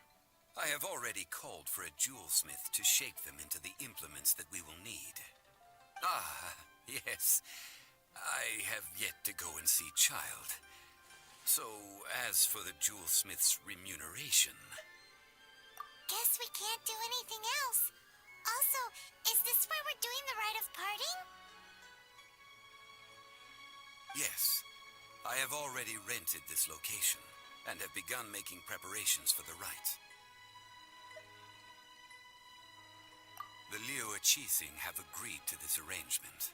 But when something this big happened here, should suspects like us really be at the crime scene? We might get caught by the Millilith. Although with that said, since we got back from Dwayne Karst, none of those pesky Millilith soldiers have come chasing after us. Wonder what that's about. Also, the, Rex Lapis vessel. Traditionally, we call it the Exuvia. Ah, right! That's what it was called. You seem to know everything, Mr. Zhongli. So, was this Exuvia hidden away by the Qixing? I mean, we haven't even figured out who the murderer is. One must think that they already have someone in mind. Or perhaps they already know.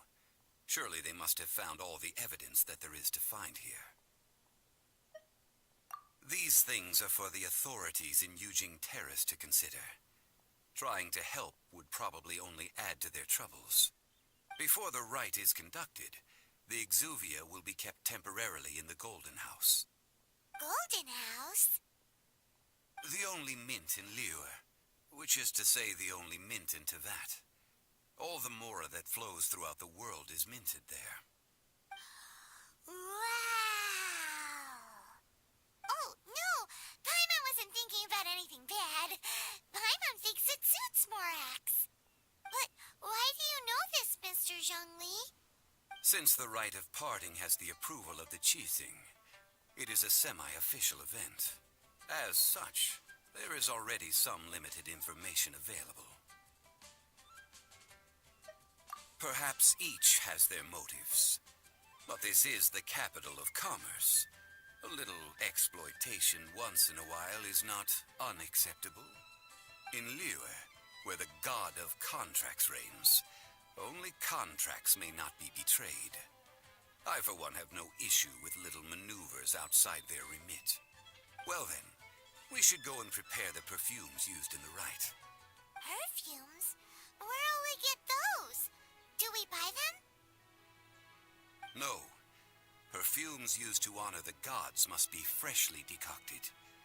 The quality of the silk flowers we require is also special. Silk flower petals contain a fibrous material of good quality, often used in brocade making.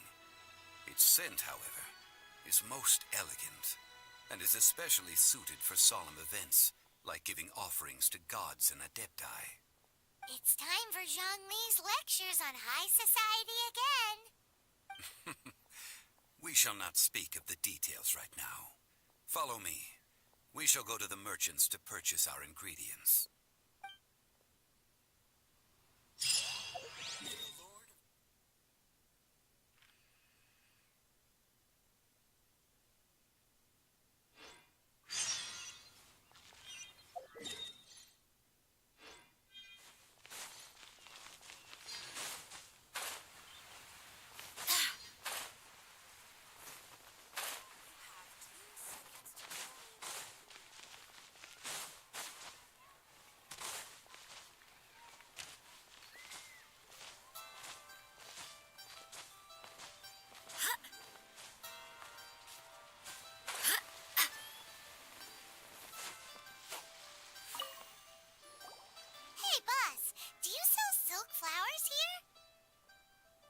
Silk flowers? We certainly do.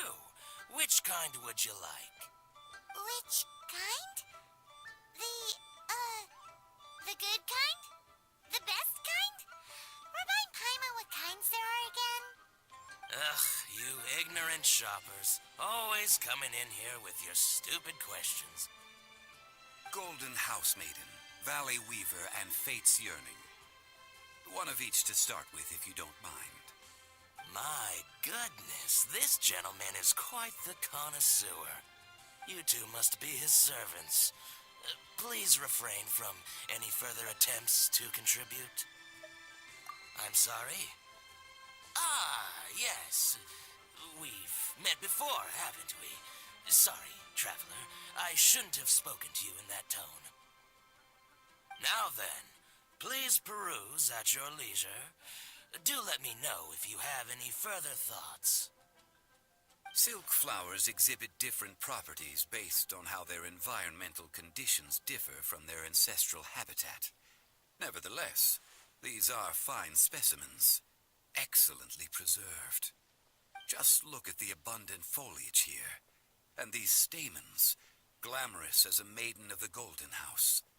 This strain is an evergreen, and mostly grows under complex hydrological conditions. By contrast, this variety thrives in any dark, damp location, often in large clusters. Morphologically, it is distinguished by the profusion of petals and densely packed stamens, though its powerful scent gives it away just as easily. Lastly, this strain is quite the recluse. Unlike its exuberant cousins, flowers and foliage are minimal, and when in season, it has a subtle yet enduring scent. It was first discovered by the ancients when they scaled the mountains in search of the Adepti. Silk flowers have all but disappeared from the wild today due to geographical changes over Liyue's history. Most are not grown by horticulturalists. Wow! A true connoisseur. Most of that was news even to me. I possess but a smattering of trivial knowledge. My traveler friend is the one to watch. They are on track to set foot in every corner of the world. Oh, Mr. Zhongli, you're way too humble. So, which silk flower did you want anyway? I'll take them all, boss. Again? How can I put this? When purchasing opera tickets, it is natural to decide based on which singer has the most melodious voice. The same logic applies when purchasing a pet bird. But this silk flower purchase is not an analogous case. The same logic does not apply. Perhaps you don't know. Tradition states that we should decoct perfume from different subspecies of silk flower when making an offering to a statue of the seven. Rex Lapis will then make his own choice between the scents. Like several other tedious and complicated traditions, this one has become simplified over time. But this is the only rite of parting to take place for one of the seven in 3,700 years. As such, I do think we should honor tradition down to the last detail in this case. Now that's settled, a question. Do you have any Mora on you? You forgot to bring money again? Zhongli. If I may interject, did I hear you say that these flowers are to be an offering to the Lord of Geo himself? Yes, in a sense.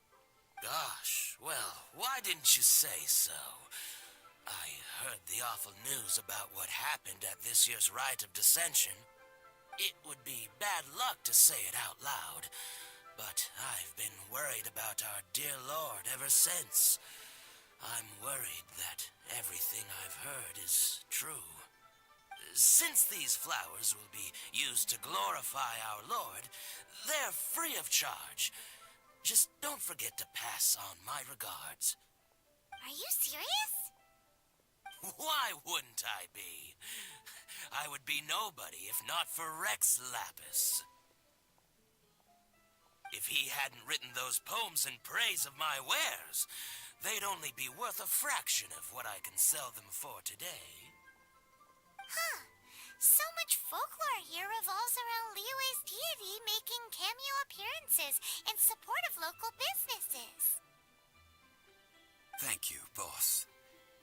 I think I speak for all of us when I say that your generosity has saved our skins. Our skins? You were the one who forgot to bring money. Please, it's the least I could do.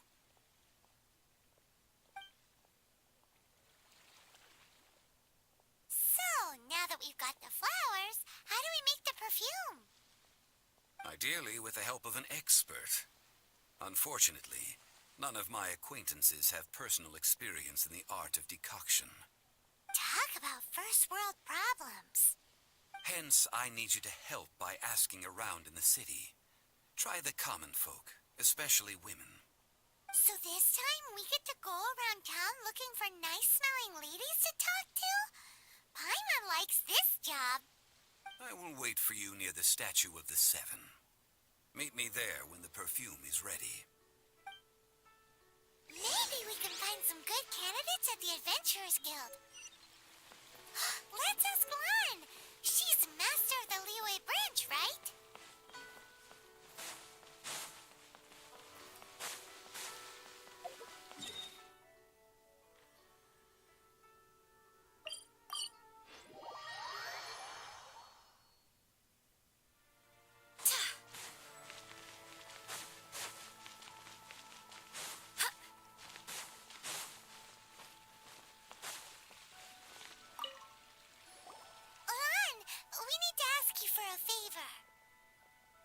I stopped accepting commissions a long time ago. Sorry, you two, but you'll just have to ask another adventurer. Oh, it's not that kind of favor. It's just a teeny tiny thing. Wow. Just wow. I'm just going to assume that you're either joking or being sarcastic. To be fair, I put a lot of effort into my appearance for someone who spends all their time in the great outdoors. But I smell great? Don't be ridiculous. Well, Paimon thinks you smell amazing. So come on, Lan. What's your secret if not perfume? Now that you mention it, yes, there is something. What is that scent? Oh, it must be from the Genshin flowers I picked on the way back. I forgot I still had them with me. Aha! The truth is out. Lan's got a soft spot for wildflowers. No, they were for medicinal use only. Anyway, this is a pointless conversation. If you want to know about perfume, try talking to Qiming. The fortune teller, right? Paimon remembers she smells pretty good. Thanks, Lan. See you around.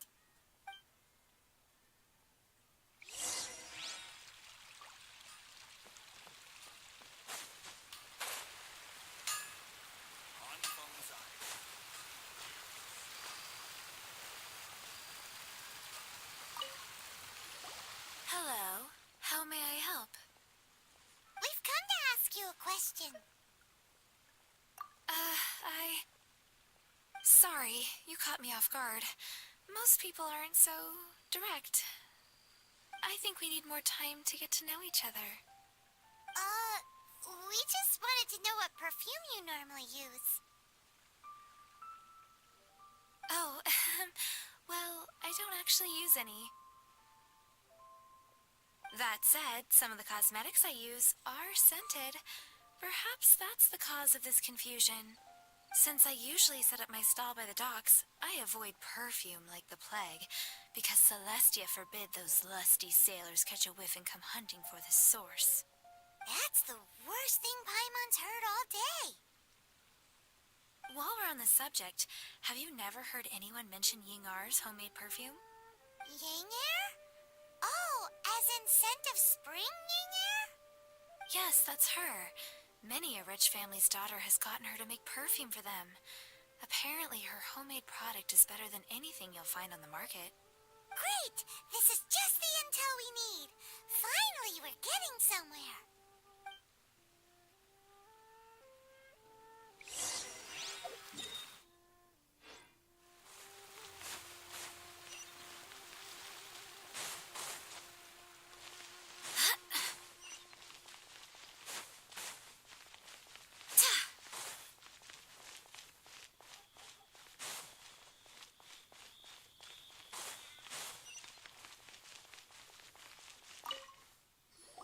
Well, hello. You found me at last. I've been waiting for you. What? How did you know we were coming? Oh, I heard a rumor about a couple who were snooping around town looking for a sweet-smelling lady. Actually, I was starting to worry you wouldn't find me. This is the ultimate test of my appeal, after all. Snooping around? Why are you making it out like we're bad people? What can I say? People love to talk. Maybe you ought to be more discreet in the future if you don't want word to get around. Relax. I know why you're here. You want to get your hand on my homemade perfume, don't you? What kind would you like? I'm not wearing any, darling. Could it be that you've been bewitched by my natural scent? If so, I'm afraid it's one of a kind. Whatever this is, you guys need to snap out of it right now. Hand her the silk flowers. 3 in 1 go. My goodness. You have extreme tastes for someone your age. Maybe the rumors I heard were true after all. You're on the prowl and need some sweet-smelling ammunition? Is that it? Ay, who let this tiger out of the cage? Well, with your looks, who can blame you? If you've got it, flaunt it. As one of my favorite poems goes, "O cherry tree, begrudge not thy blossoms as they are deflowered in the spring, for come winter, even thy sturdiest wood shall wither." That went over Paimon's head a little. In short, I'm happy to help. Traveler, you can be my assistant, but you'd better make sure I'm the only person on your mind while you're hanging around with me. So, where is a good place for making sweet, sweet perfume? You mean Wan Min Restaurant? Good choice. Let's go.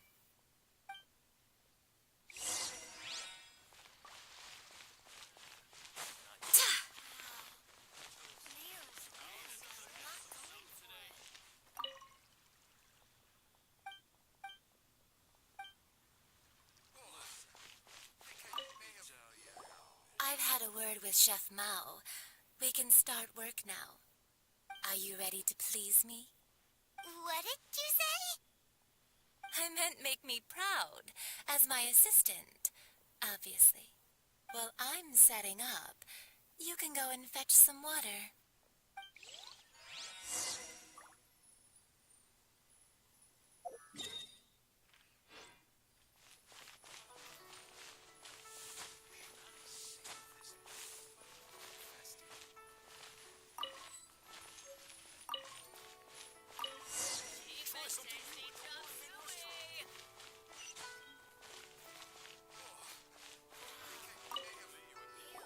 This water will do nicely.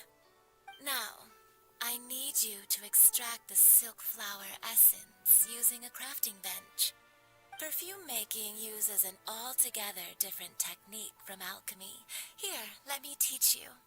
Very carefully, take hold of the mortar and pestle. Gently does it. You need to keep your wrist firm so your hand doesn't slip. Now use your strong hand to stir it with a persistent rhythm. Keep going until the juices start to come out. Ooh, you're a natural, like a fish to water. Now take these and try it out on your own using a nearby crafting bench. Don't forget to do all 3. They look visually identical during the essence extraction process, but I will put them into separate containers when the perfume is ready.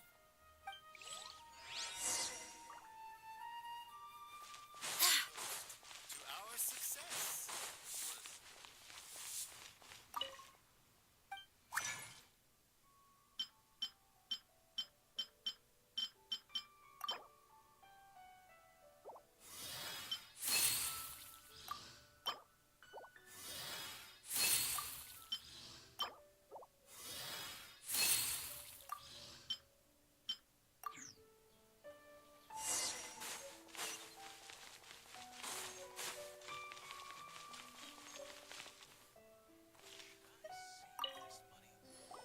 Wow, this is some exquisite silk flower essence.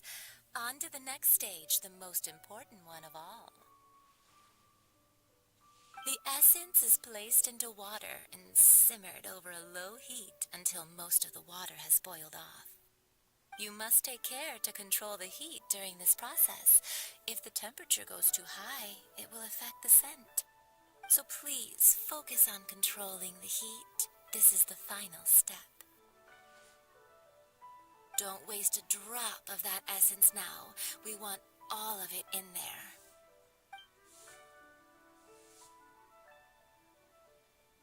All 3 perfumes are ready, and you, my friend, were a wonderful assistant.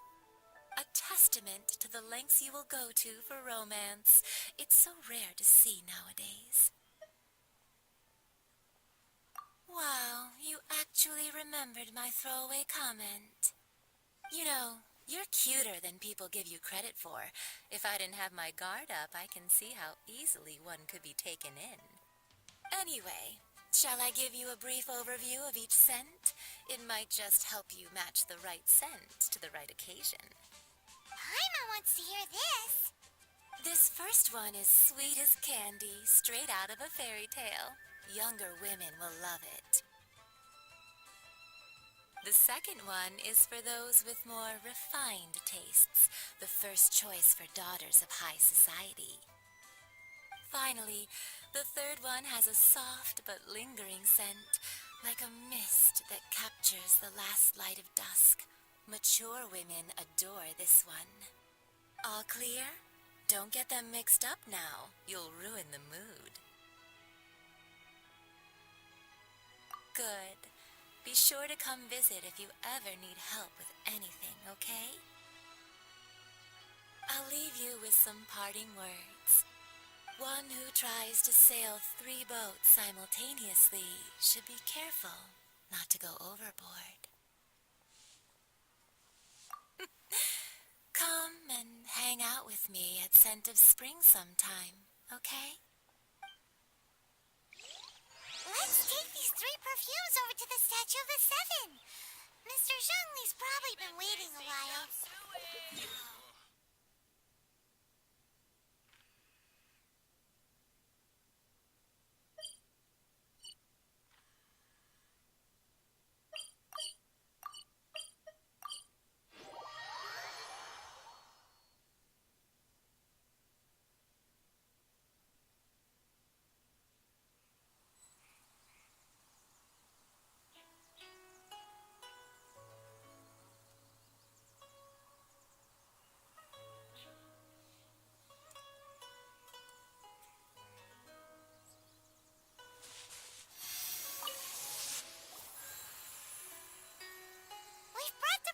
Mr. Zhongli?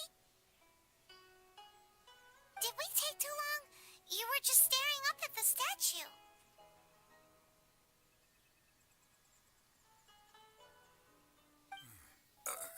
Oh, you're back. Don't worry, I haven't waited long. Compared to the watch that Rex Lapis's statues have kept over Liyue, this was but a brief moment. Well, how can a person compete with a statue? That is true. Well, have you brought the perfumes? 3 sets, and not 1 less. Thank you both. Let us offer them up. This is the first kind of perfume. Miss Yinger said that it's sweet as a dream, and it's liked by younger ladies.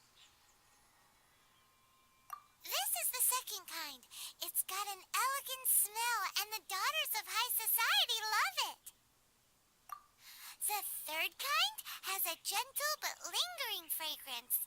Something like the dusk mist, and it's a favorite of mature ladies. Oh, what was that? That's the one older ladies like, right? Does that mean that Rex Lapis is actually an older lady? Perhaps. Perhaps. Rex Lapis has taken on countless forms. Perhaps that really was one of them. What a shame. We only got to see the giant dragon form, and...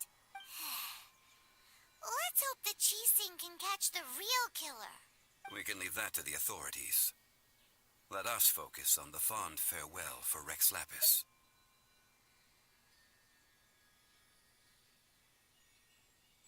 So, we finished another step in our preparations. What's next? Next, I would like the 2 of you to help me borrow the cleansing bell. Cleansing bell? At present, a friend of mine named Madame Ping is the guardian of the cleansing bell. She lives near Yujing Terrace. If you ask her, she will know what to do. Sure, but aren't you going to come with us? I have certain reasons why I cannot be there in person. Please, do this for me. Man, why's he gotta be so secretive this time?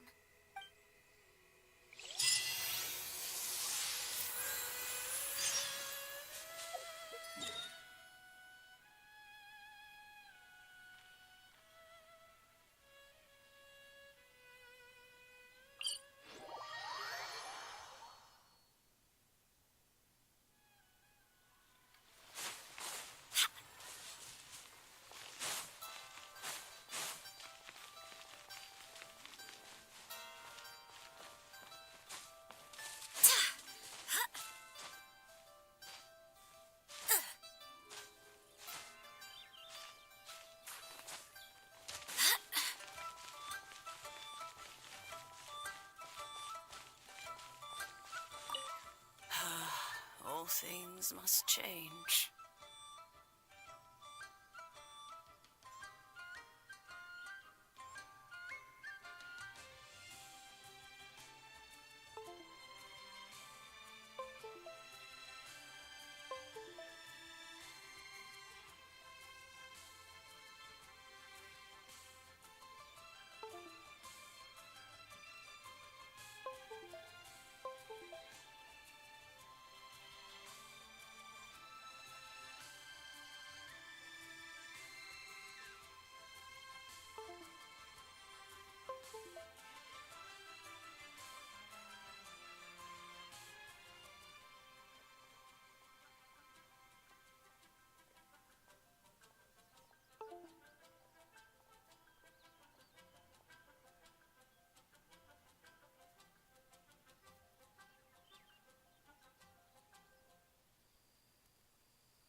It's nothing. It's nothing. I just thought it a great shame that so many of these glazed lilies have wilted. What happened to them? Back in my day, people said that glazed lilies can read human hearts. If they heard beautiful sounds like laughter and singing, they would also bloom joyfully. But if they heard too much wild gossip or slander, they would quickly wither away.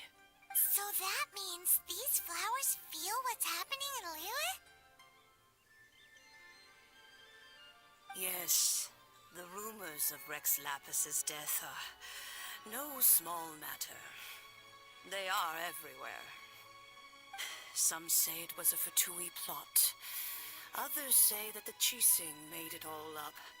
And still others think that which lies in the deep is breaking free. This harbor is like a mountain of dry tinder. One spark, and the fire will consume us all. Well, I shall say no more. This old woman's grown too old and naggy. Did you have something to say, youngster? Borrow something? Oh, you've come to borrow the cleansing bell, yes? Apart from that, I don't have anything of value that you youngsters might want. But it was not originally mine, either. That trinket used to belong to a friend of mine. I was a vain beauty when I was young, and I would pester him for that bell all the time. He could not dissuade me, and so he gave it to me. But he said that if someone should come to borrow it, I must not be loath to give it away. It has been many years, and who knows how many times someone has come to borrow this bell. Still, though, I can't recall when it started. It's been a long time since anyone has come to borrow it. Oh, these old bones are so slow to look for things. I doubt you can wait that long.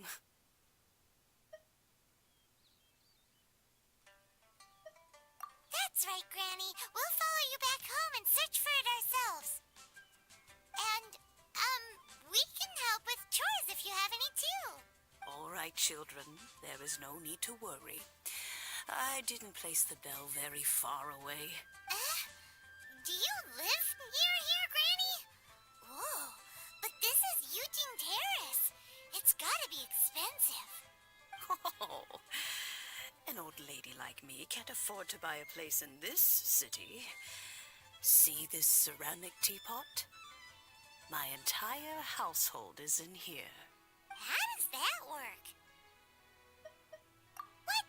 There's no way Paimon would fit in there. And why do you need Paimon to go in anyway?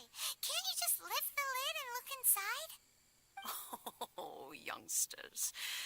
I simply mean that the bell is somewhere inside this teapot, and you are quite welcome to borrow it, if you can find it.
Where are we? What just happened? Youngsters, this is where this old woman keeps all her things. Quickly now, go fetch that bell. Whoa! That sounds like Granny's voice. So, this is her teapot? What's going on? Oh dear, so many cobwebs. It seems I really haven't cleaned it in a long while. Sorry to trouble you, children. Please help the old lady clean up.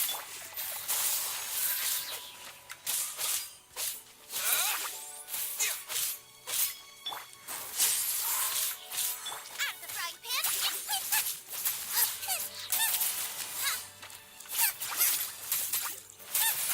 Propagate!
would she say in the city?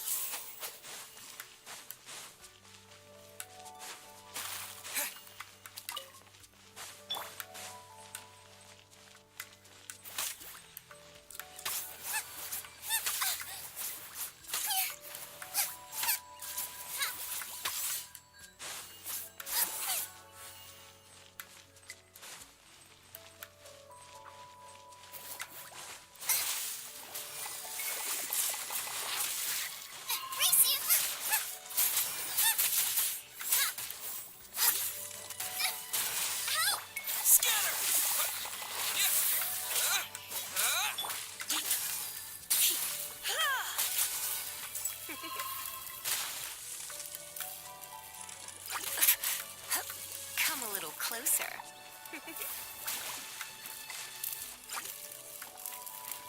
Come a little closer.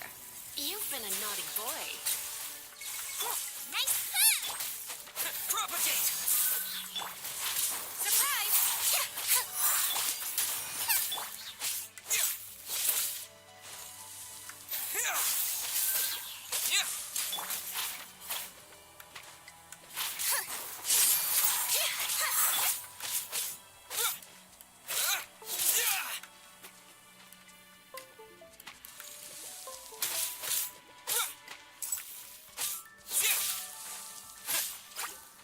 Propagate! Guoba, get them!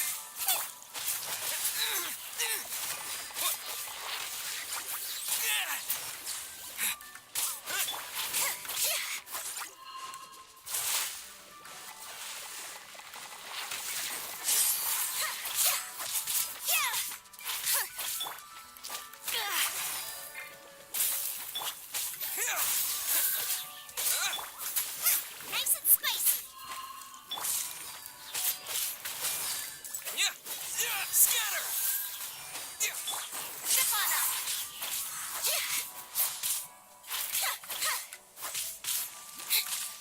Out of the frying pan! Propagate!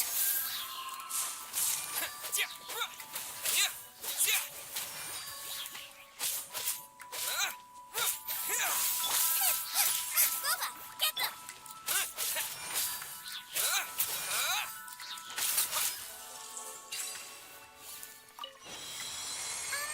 How many levels does this teapot have? It would be nice if we had one of these too. Or at least we wouldn't have to camp outside.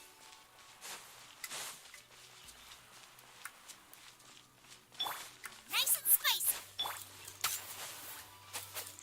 Propagate!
confounded.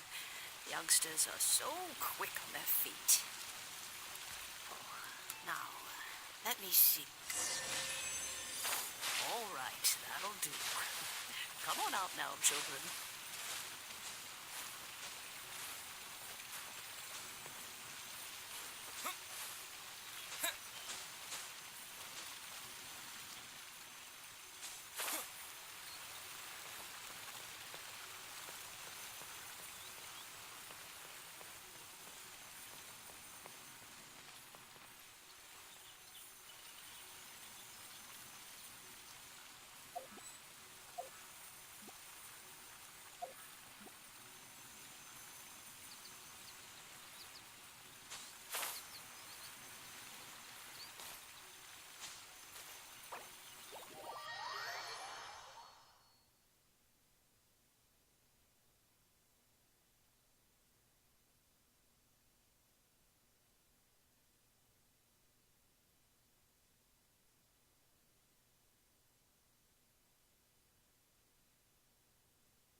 Oh, in and out in no time.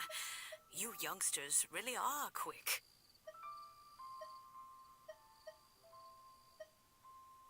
The Chising. Those children stopped letting my friends and I into their council long ago. Still, they've done well recently.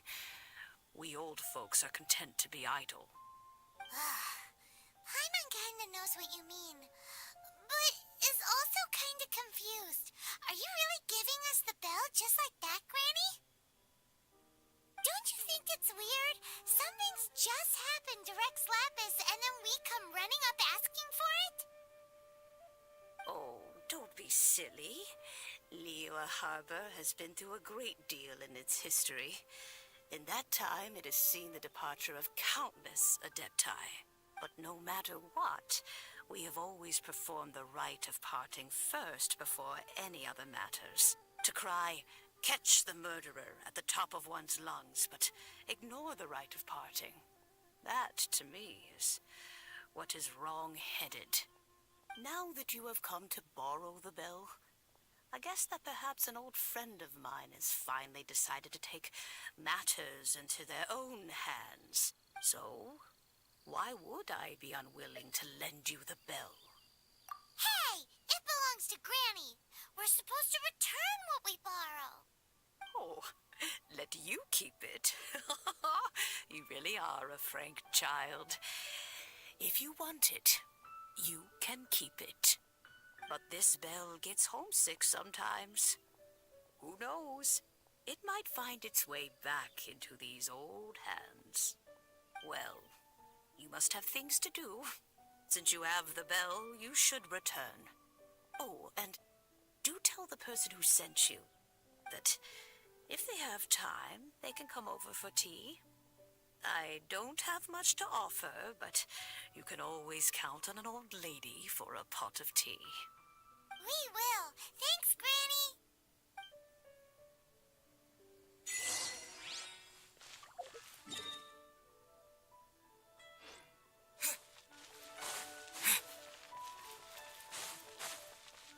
Please be mindful.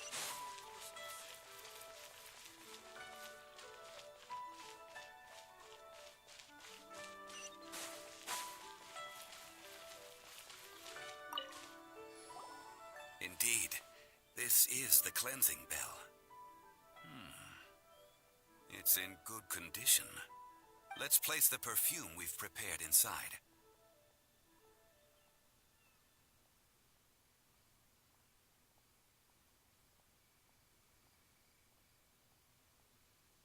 Of course. How would I know that the bell was with her otherwise? That's suspicious. But if you don't want to talk about it, we won't pry. Oh, yes, that old granny asked us to tell you something. If you have the time, you can come over for tea. I don't have much to offer, but you can always count on an old lady for a pot of tea. That tone does not suit you. Still, Her teapot is indeed very good. There are none better for brewing tea. When a suitable time arrives, I'll bring a spot of fine tea and pay her a visit. So what's the next step in our preparations? Next, we need to purchase kites. Ooh, Paimon loves kites! Are you taking us kite flying? Is this our break time? No. Kites are children's toys, yes. But they also play various symbolic roles in Liyue's rituals. I will explain it to you. But our next course of action should probably be to purchase the kites first. Oh, sure. Curiouser and curiouser.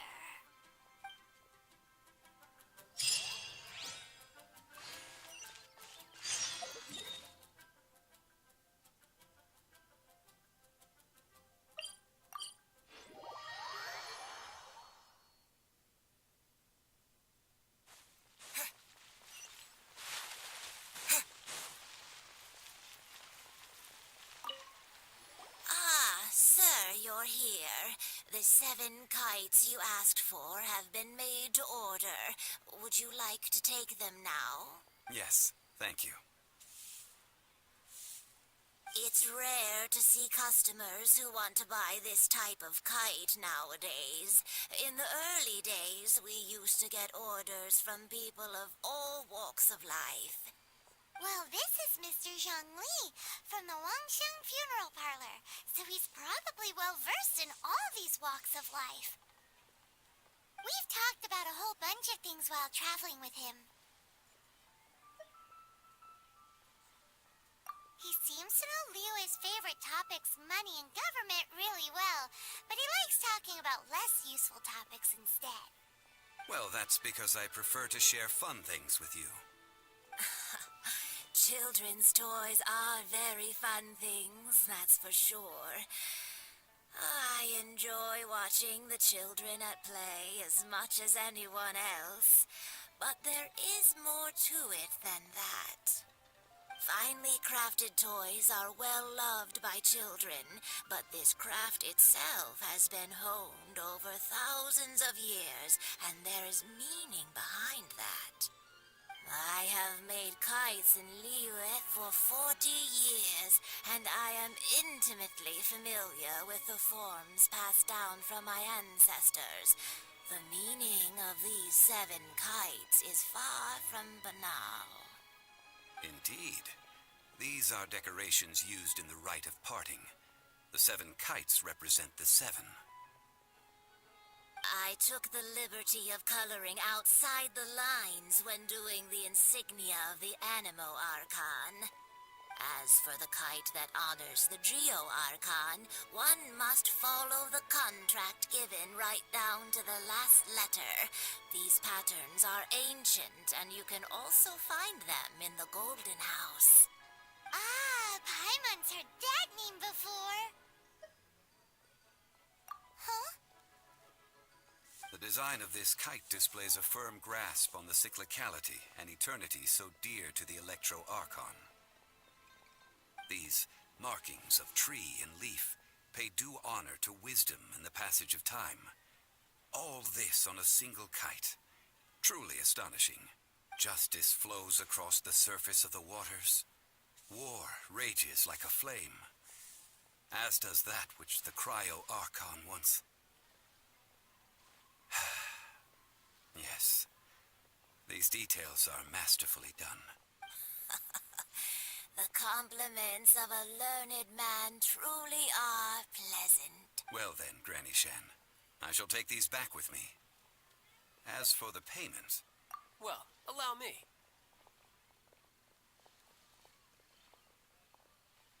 Hey, it's Child! No way. I was just passing through. I see Mr. Zhongli's the same as ever. When paying, well, when getting others to pay for him, he neither looks at the price tag nor his wallet. He knows a great deal about money, and about the trials of the common man. He just doesn't consider poverty to be something that could ever happen to him. Or perhaps you could say that he cannot imagine himself lacking money. How has he not died of hunger yet? Child, You are as fond of jokes as ever. Well then, since we've purchased our kites without incident, there's no need to take a break before moving to the next step in our preparations. The rite of parting requires helping hands as well as materials. We should be able to find some people near the harbor. Oh, by the way, take this bag of money. You probably won't want to let Zhongli do the bargaining, if you know what I mean. Seems I missed out on some interesting information. I suppose I'll just have to find a more opportune moment next time.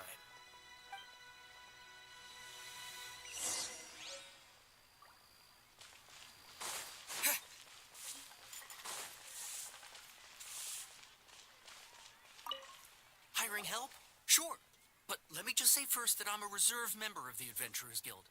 I take adventuring commissions, but I don't do anything clerical. Adventure?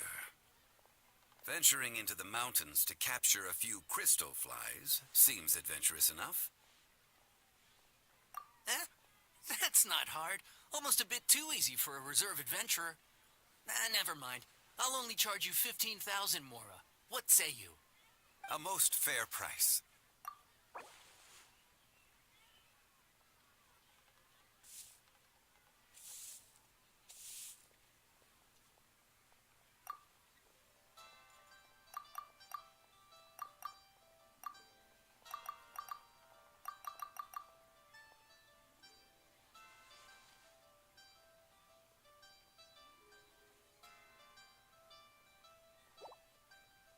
Pleasure doing business with you.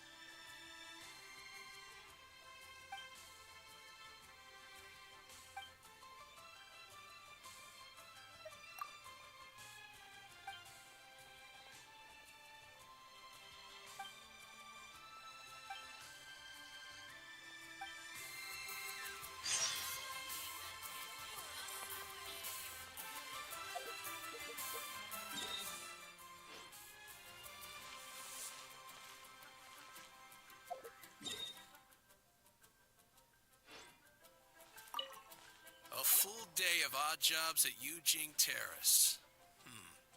No problem. 25,000 per day. A fair trade, yes? Whoa, that's expensive. Could you give us a bit of a discount on account of the whole Hero of Mondstadt thing? Hero of Mondstadt? Never heard of them. Well, you may never have heard of this hero, but it seems you've heard of Mora nonetheless. Thus, I will simply pay the whole sum. Hey, that's a good price. Anyone would work for this much, Mora.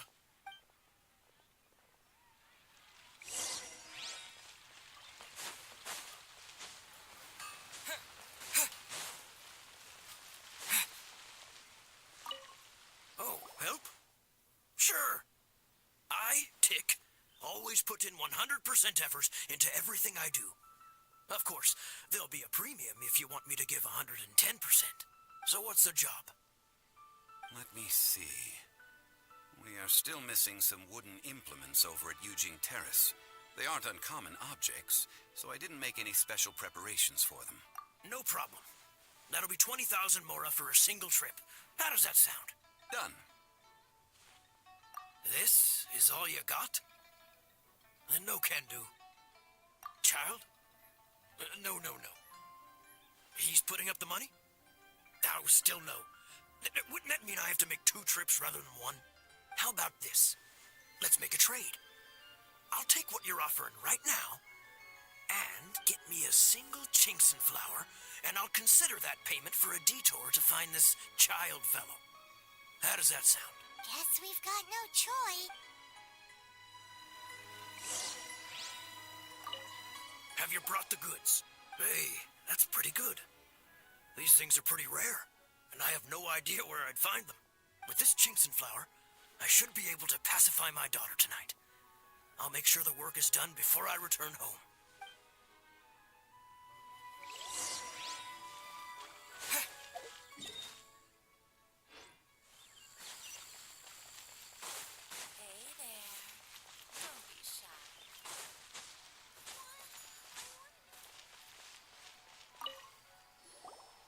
finished then? Splendid. Any leftover cash is yours to keep. A favor for the Fatui should never go unrewarded. You think you can buy us off with some loose change? No way! Paimon demands to know when the next payment is coming! Well, how does this sound? You give me the information I need, and maybe I'll leave the Northland Bank's vaults open and unattended for half an hour. What info do you need? Huh. Does that mean you know what he's after?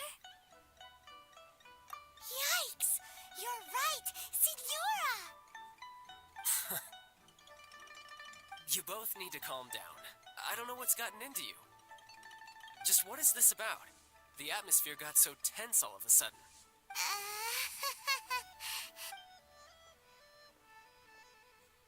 Next, we need some everlasting incense. For this, we need to go to Boo Boo Pharmacy, the finest pharmacy in all of... Is everything okay? Everything is fine. I was just informing them that they need not return the surplus Mora. Now, if you'll excuse me, I must be going. Paimon definitely felt like Child wasn't happy with us just now.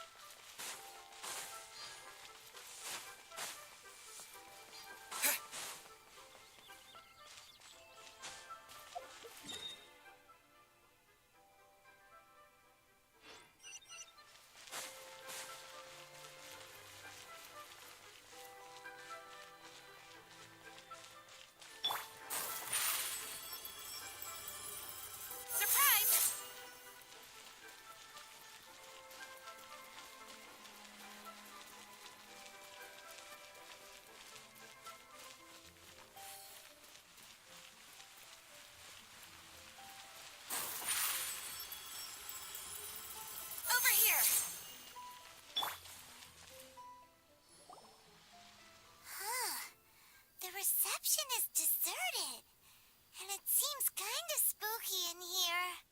Hello? Is anybody there? Welcome to Boo Boo Pharmacy. Huh? Did you hear that? Where did it come from? The reception, it seems. How about you go check it out, and Paimon will bring up the rear.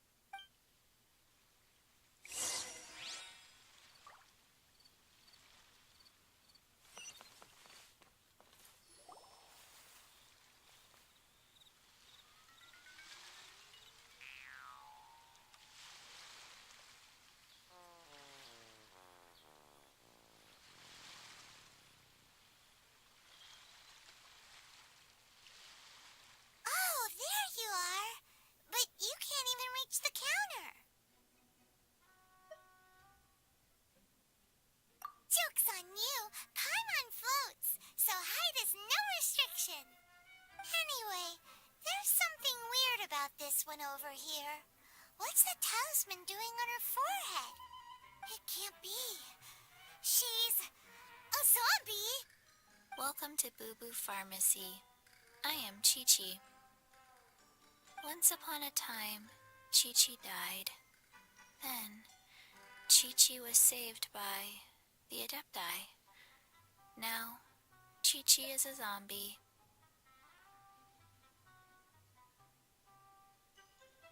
Something like this would be unimaginable in Mondstadt. Hello, little girl. Do you sell everlasting incense here? Excuse me, sir. Did you bring your prescription? Surely no prescription is needed to purchase everlasting incense. It's not a controlled substance.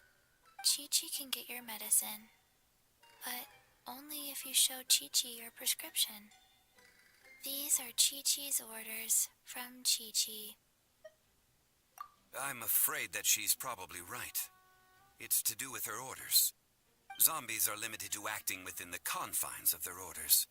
And somehow in this case, the zombie issues her own orders to herself. My dear Chi-Chi, we didn't bring a prescription, I'm afraid. But we do hope that you can still help us find some everlasting incense. Okay, then. How did you manage that? But Chi-Chi helps you. You help Chi-Chi. Only fair. Since when do customers need to do favors for customer service staff? Never mind. Just think of it as a peer-to-peer transaction.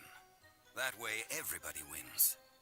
Sometimes in Liyue, the art of the deal is simply about victory via mental gymnastics. Go to Mount Tianheng, find the Guizhong Ballista, and hunt a cocoa goat. Please and thank you. I don't believe so. The Guizhong Ballista, at least, I have heard of before. It's a kind of crossbow turret, installed on Mount Jinheng by an adeptus in the distant past, an early mechanical device. Located in Jinheng Pass, it was designed to automatically fire at large monsters, protecting Liyue from external threats. Mr. Zhongli really knows Liyue inside out. Apparently not quite. This is the first I have ever heard of the cocoa goat. The cocoa goat is a legendary animal, an adeptabeast. Did you want to add anything else, or...?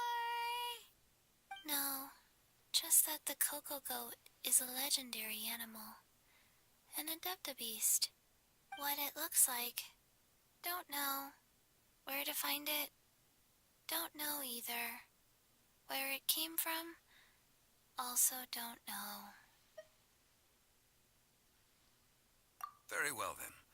Let's start by investigating near the Guizhong Ballista. Perhaps we will find some clues. What the heck is a cocoa goat?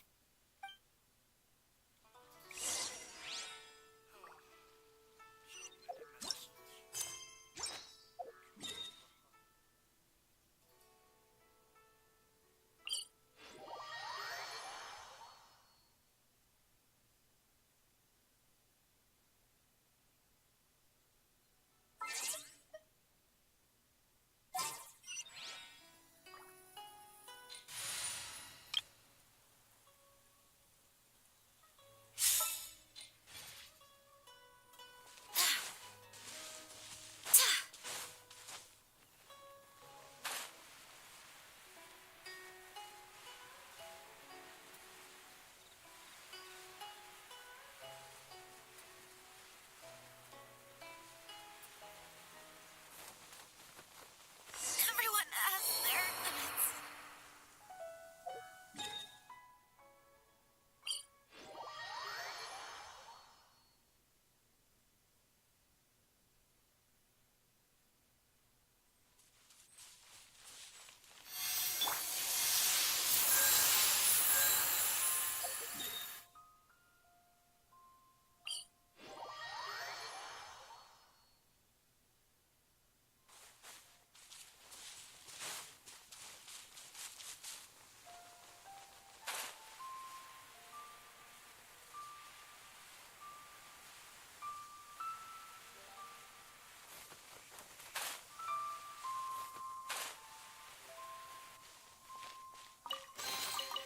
I hope the others find some.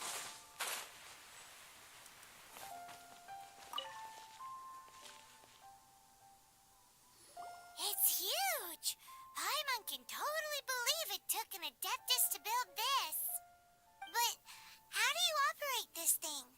Just think how much strength you would need. It is currently inoperable in any case. This device is broken. Aw, what? It broke? After millennia of wear and tear, even Adepti contraptions are difficult to maintain. So what are we gonna do? Quick, Mr. Zhongli, use your unlimited high society knowledge powers! You almost make it sound like I'm some sort of bourgeois parasite whose only utility lies in providing quaint pieces of trivia on demand. That said, let me think for a moment. Ah, yes. Spare parts were made for the Guizhong Ballista when it was first built, in case it was damaged in battle. As I recall, there is a military supply post from that period somewhere inside the pass. If we can retrieve the spare parts from where they are stored, we may be able to repair the Guizhong Ballista. One just needs to understand the basic working principles of the device. So, what you're saying is that you actually understand the working principles? I have a smattering of knowledge on the topic. With the parts in hand, I could at least tinker with it.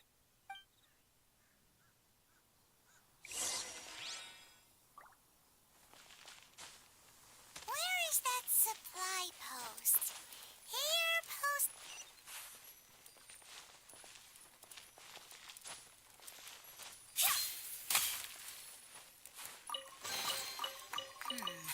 Things are going a little too smoothly today.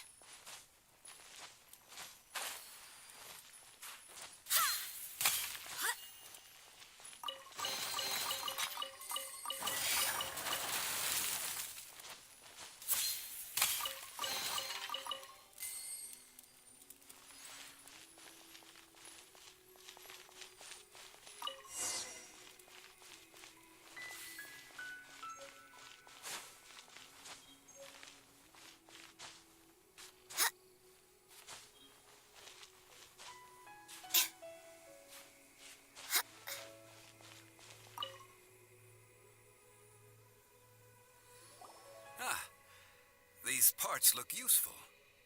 One moment. I will try to repair the device. It is done. The Guizhong ballista is more intricately designed than I thought. Ooh!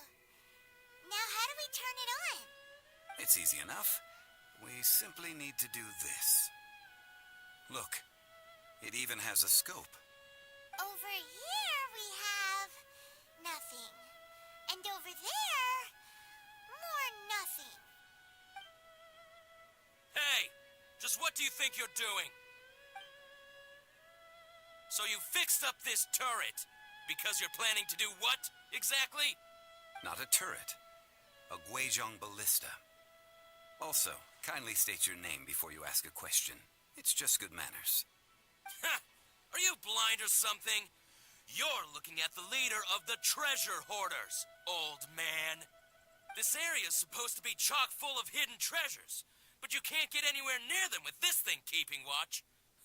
It might look like any other mechanical device, but trust me, it's got a mind of its own.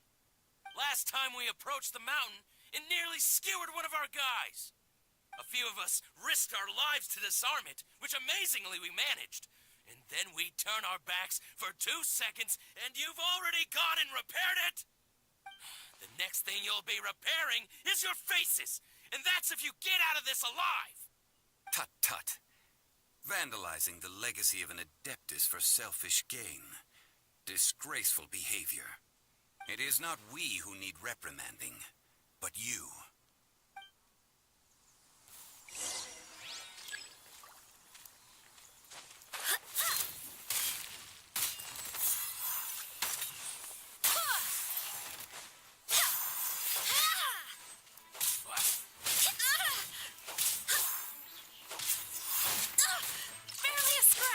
Taste of this!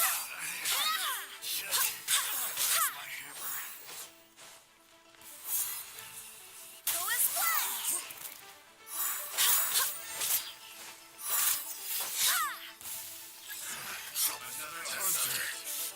It comes. Eat this!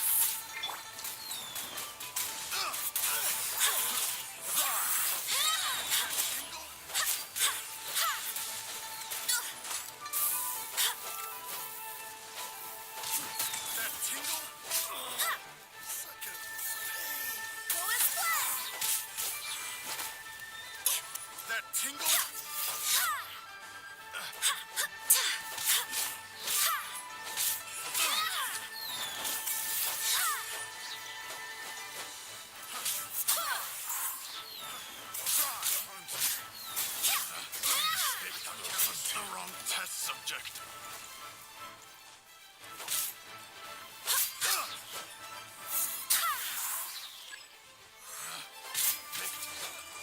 Wait, hear me.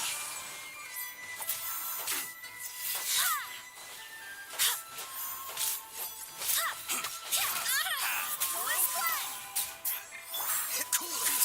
This moment will be frozen. Surrendering, Regent.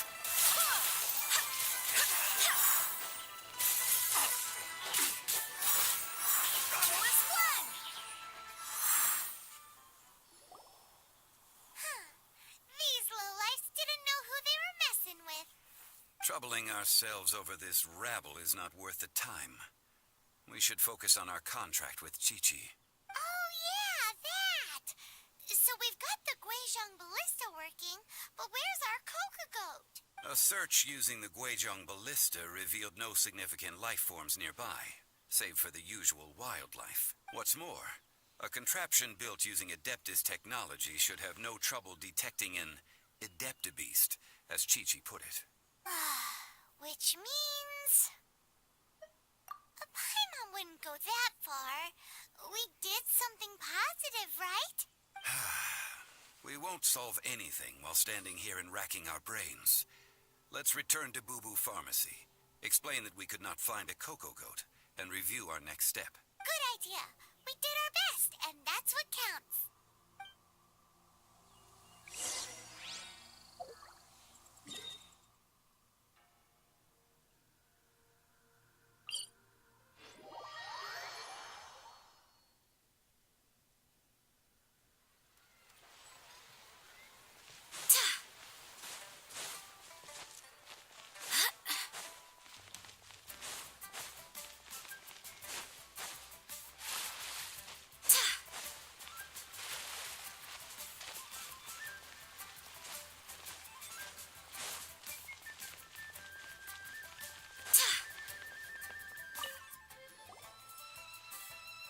Forgive us.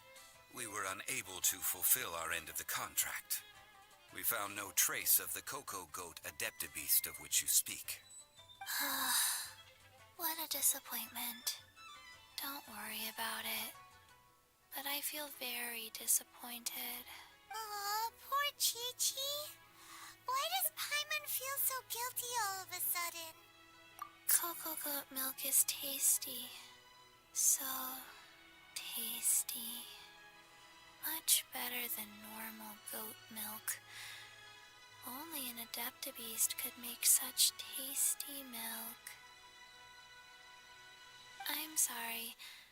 I have a poor memory. I cannot remember the name of the milk. That's why I wrote it down. Where did I put it? Ah, here. This is the name. Coconut milk. Huh?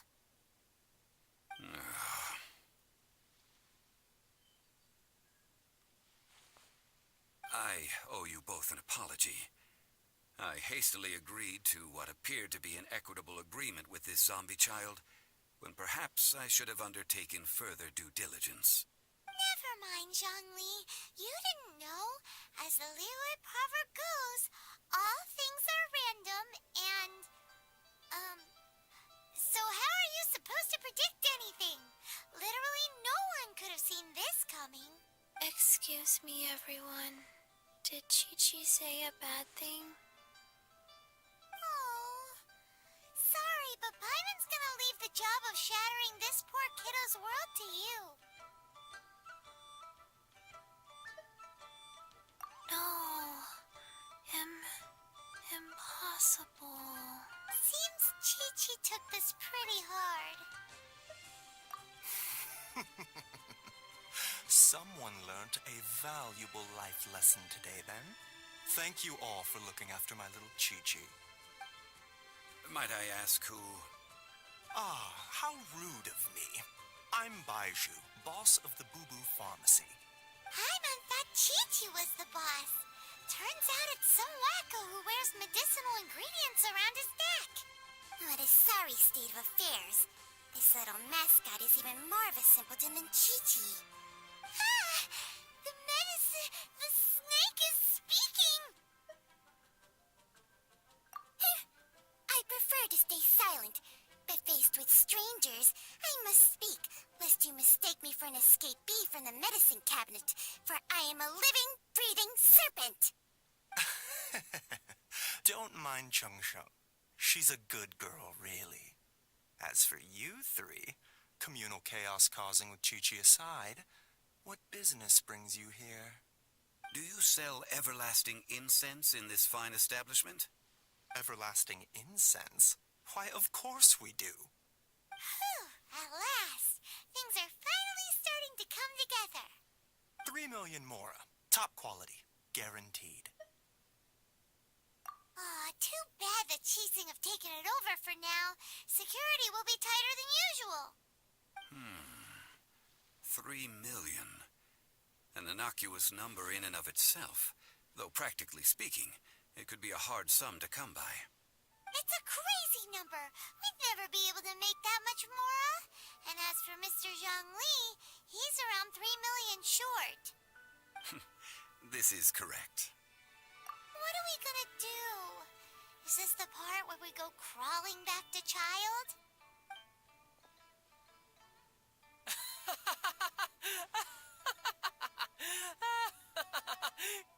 Coco Goat! Coco Goat! My sides hurt. Oh my goodness. I cannot believe you fell for that. Hey, less laughter, more sympathy. I'm almost in tears over here. Thank you. That was the best laugh I've had in a long time. In return, I'm more than happy to sort out this mess you've managed to get yourselves into. Excuse me, sir. Dr. Baiju, isn't it? Truly honored. I'm Child, one of the Fatui Harbingers. Forgive my audacity, but I see a great many opportunities for us to collaborate in the future. If Boo Boo Pharmacy needed a stable supply of, say, coconut milk, the Fatui could help by setting up a robust and speedy distribution network. Strange. I knew the Fatui infiltrated businesses with seductive deals, but so much fuss over coconut milk? Coconut milk. Baiju, quick. Chi-Chi wants coconut milk. Ah, yes, of course, Chi-Chi. Anything you want. Thank you, Child. I look forward to a successful collaboration in the future. I can give you a discount on that everlasting incense, too. Let's say 2,990,000 mora. That's like zero difference from 3 million. 2,990,000. Also an innocuous number in and of itself, though practically speaking, it is a whole 10,000 less than the original sum of 3 million. Well, now that this is settled, we must head back to Yujing Terrace. Mr. Child, Dr. Baiju, little Miss Chi-Chi, see you soon.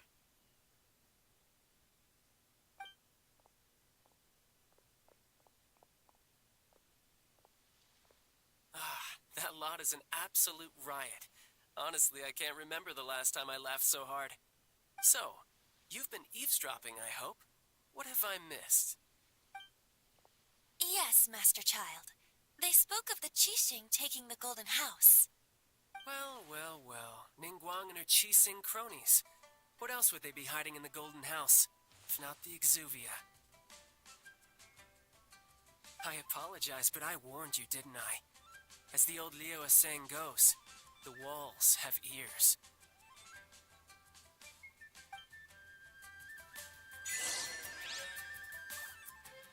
This is good. There will be coconut milk from now on.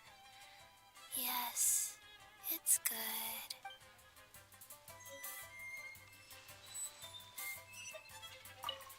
What an odd exchange we've had. Well, I look forward to your patronage in the future as well. That sound is the laughter of a man who's found new people to fleece. Consider yourselves warned.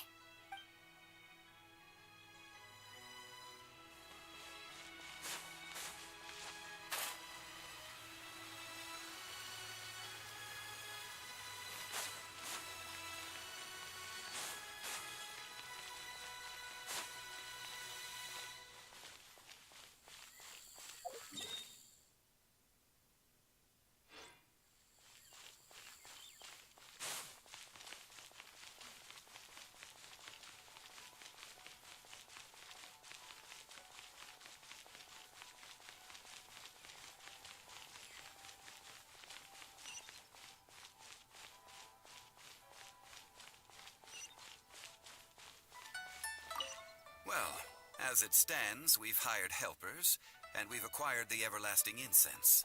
The completion of our preparations is not far off. Finally! Well, traveler, have you gained anything from our adventure so far? Odd.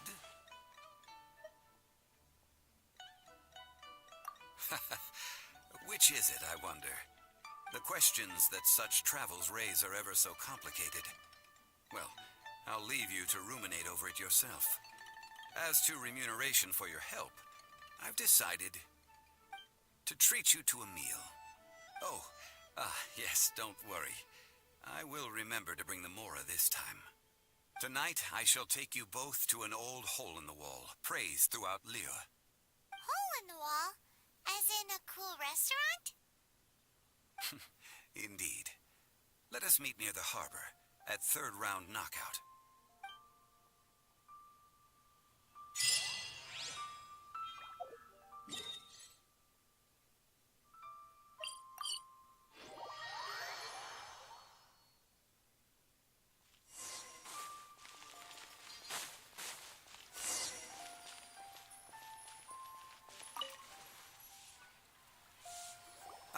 You're here.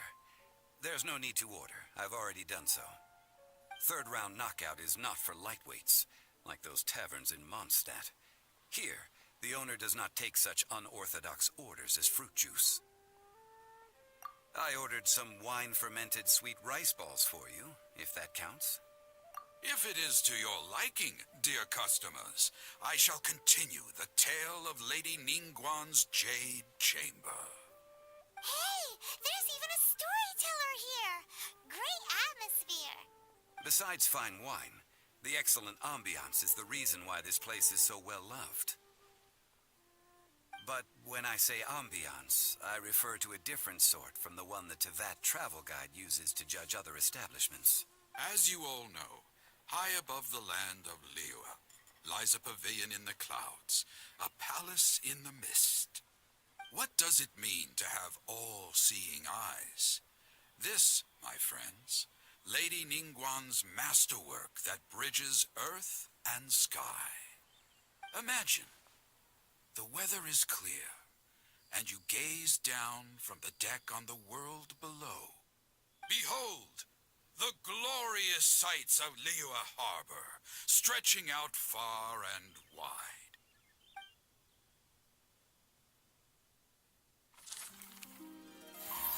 They say that when Lady Ningguang ponders important affairs, she retreats to her jade chamber with none but her three closest confidants in tow. Why brings she these trusted three to sift through sources, dig through documents, looking for information? Piece by piece, facts and figures paint a picture on the walls of the chamber. But well before the wall is filled, Lady Ningguang's mind is made up. Having made her call, she has every last document shredded, and whoosh, she scatters the shavings out her window. Ah, look at them, how they billow in the wind like a sudden swirling blizzard.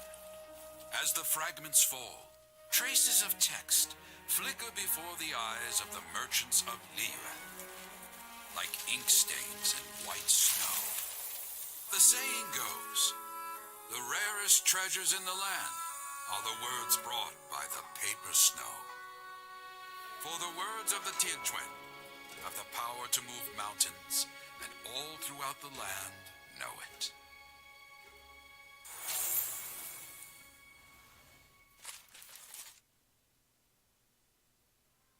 These are but scraps of paper, and yet they guide Lady Ningguang's hand. Such is their value.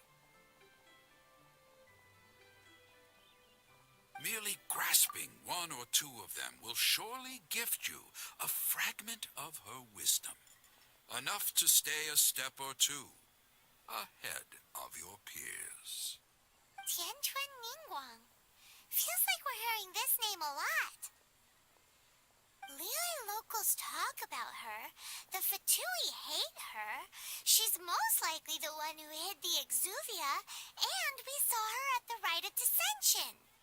Huh. Paimon wonders what sort of person she is. At last I have found you. You who returned from Jueyun Karst. Who's there? Wait, I am not with the Millelith, nor am I here to claim your bounty. However, I am an emissary of the Liyue Qixing. My name is Ganyu, secretary at the Yuehai Pavilion, and I have come specifically to meet you.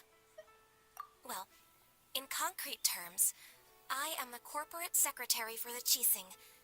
At the moment, I am serving as Lady Ningguang's special emissary. Ningguang sent you? We were literally just talking about her. My apologies, you who have returned from Jueyun Karst. I am duty-bound and cannot extend my courtesy to you in full. But I have with me a letter from Lady Ningguang. She extends a formal invitation to you in her capacity as Tianquan. She invites you to her palace in the sky. An official invitation? Lady Ningguang said this. Invite him to come here. I wish to meet him. At the Jade Chamber, together we shall snip every one of these entwining dark threads.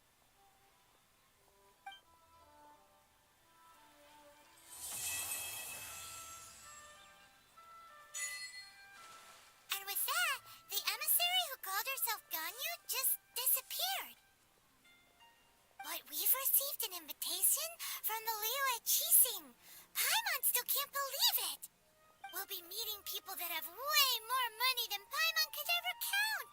We should be on our best manners.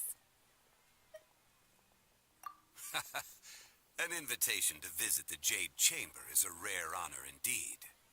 You'd best be on your way now. But don't forget about the rite of parting. Once you've finished at the Jade Chamber, meet me at Dihua Marsh. Don't worry, we won't forget. Dihua Marsh. We'll see you there.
we want to go to the Jade Chamber, heading to its location on the map is the sensible thing to do. Let's look around. There has to be a way up there nearby.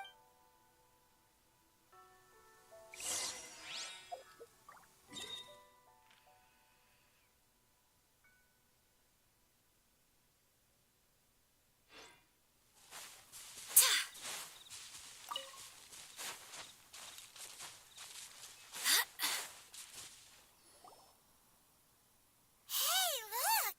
There's some sort of mechanism thingy. Since this is the right place, it must have something to do with the Jade Chamber. No way! Just trust Paimon's instincts.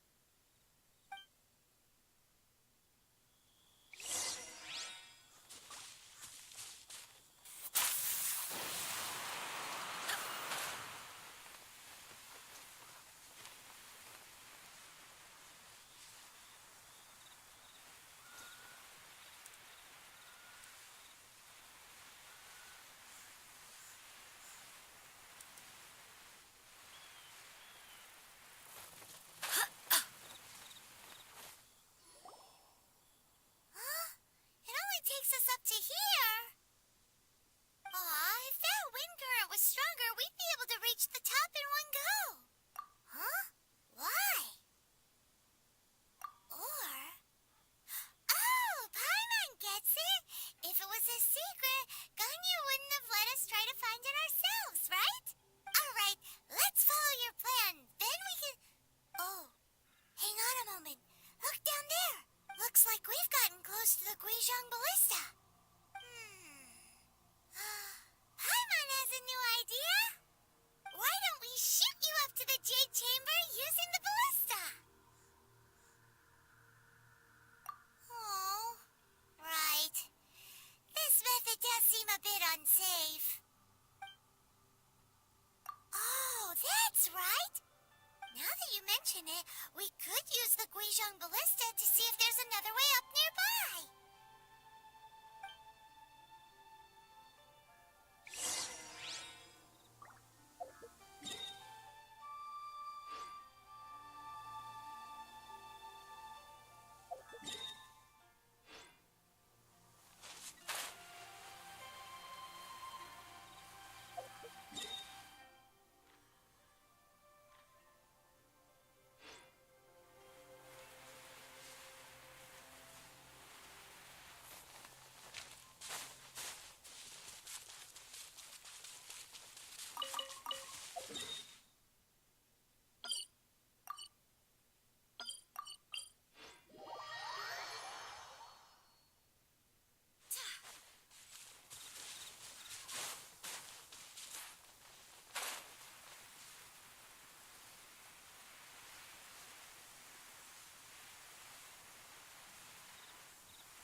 Halt! Who trespasses on these hallowed grounds? Exactly. What are you talking about? We're invited guests. What makes you think you can treat us like this? No. Wait. Maybe this was Ningguang's plan all along. She pretended to invite us to the Jade Chamber, but set up a millilith ambush here to arrest us. Now Paimon's mad. You, over there. This is a trick, isn't it? How shameless. What? We're just on guard duty. What do you mean, shameless? What nonsense! Seize these suspicious intruders at once! Well, here they come. Line them up and knock them down.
What's all this about? Lady Kuching, these two strange people suddenly appeared. They seem to have designs on the Guizhong Ballista. Who are you calling strange? You want to go to the Jade Chamber? Who are you? We're invited guests here to look for the Liyue Qixing. Who are you? Well, as it happens, I am one of the Liyue Qixing. Oh, I'm Kuching, the Yuheng of the Qixing. I know of you, traveler. You're Ningguang's guests, yes? Didn't expect to meet you here in the mountains. wow. Paimon didn't think we'd meet some super rich big shot out here in the middle of nowhere either. The Guizhong Ballista in Tianheng Pass has long been in disrepair, and yet it was fixed in a single night. I came here to investigate that occurrence. These Millilith are just here to guard the scene, not to arrest anyone. So this was all a misunderstanding? Paimon never would have thought. Anyway, for a mortal to be able to repair an Adepti mechanism is quite the mystery, even to the Qixing. That was... Huh? Oh, right.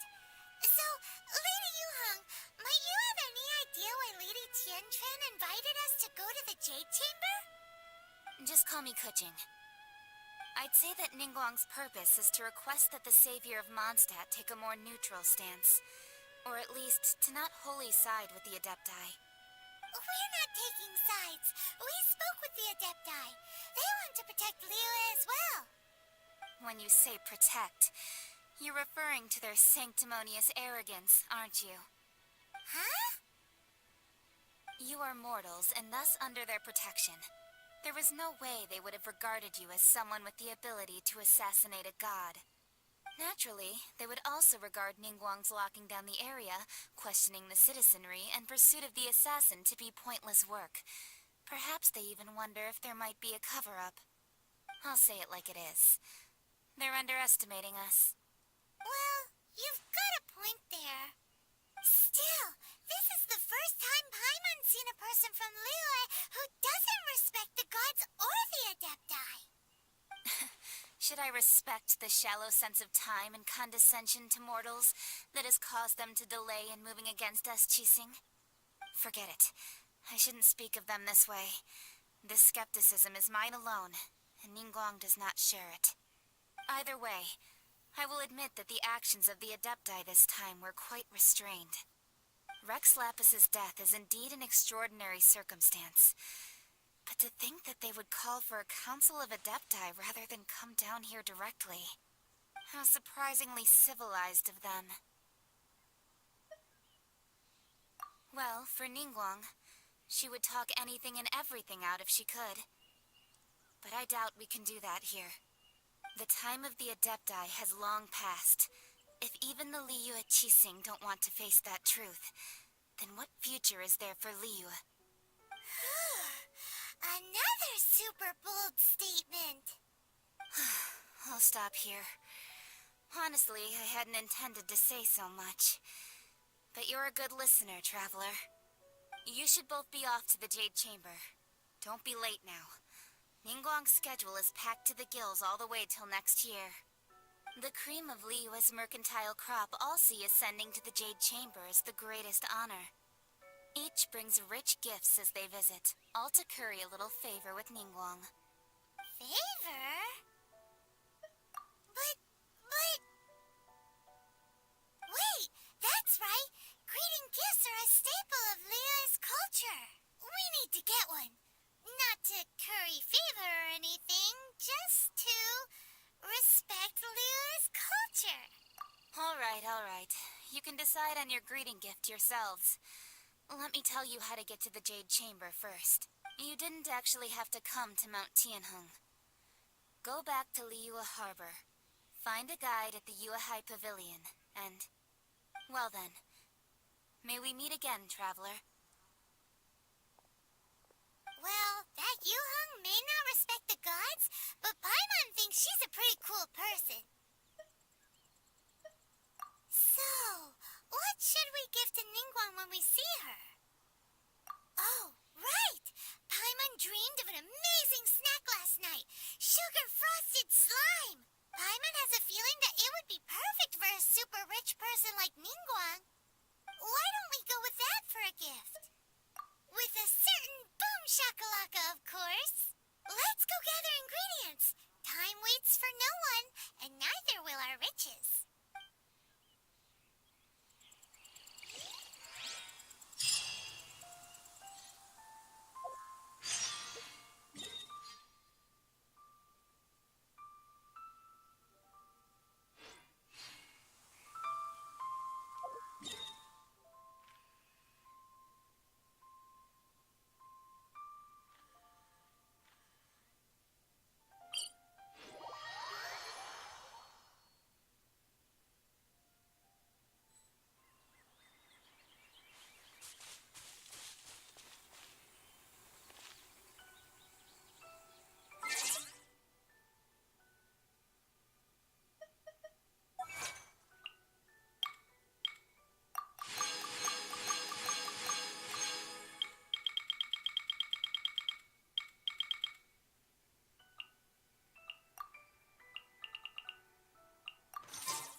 Hope the Knights of Favonius are all working hard.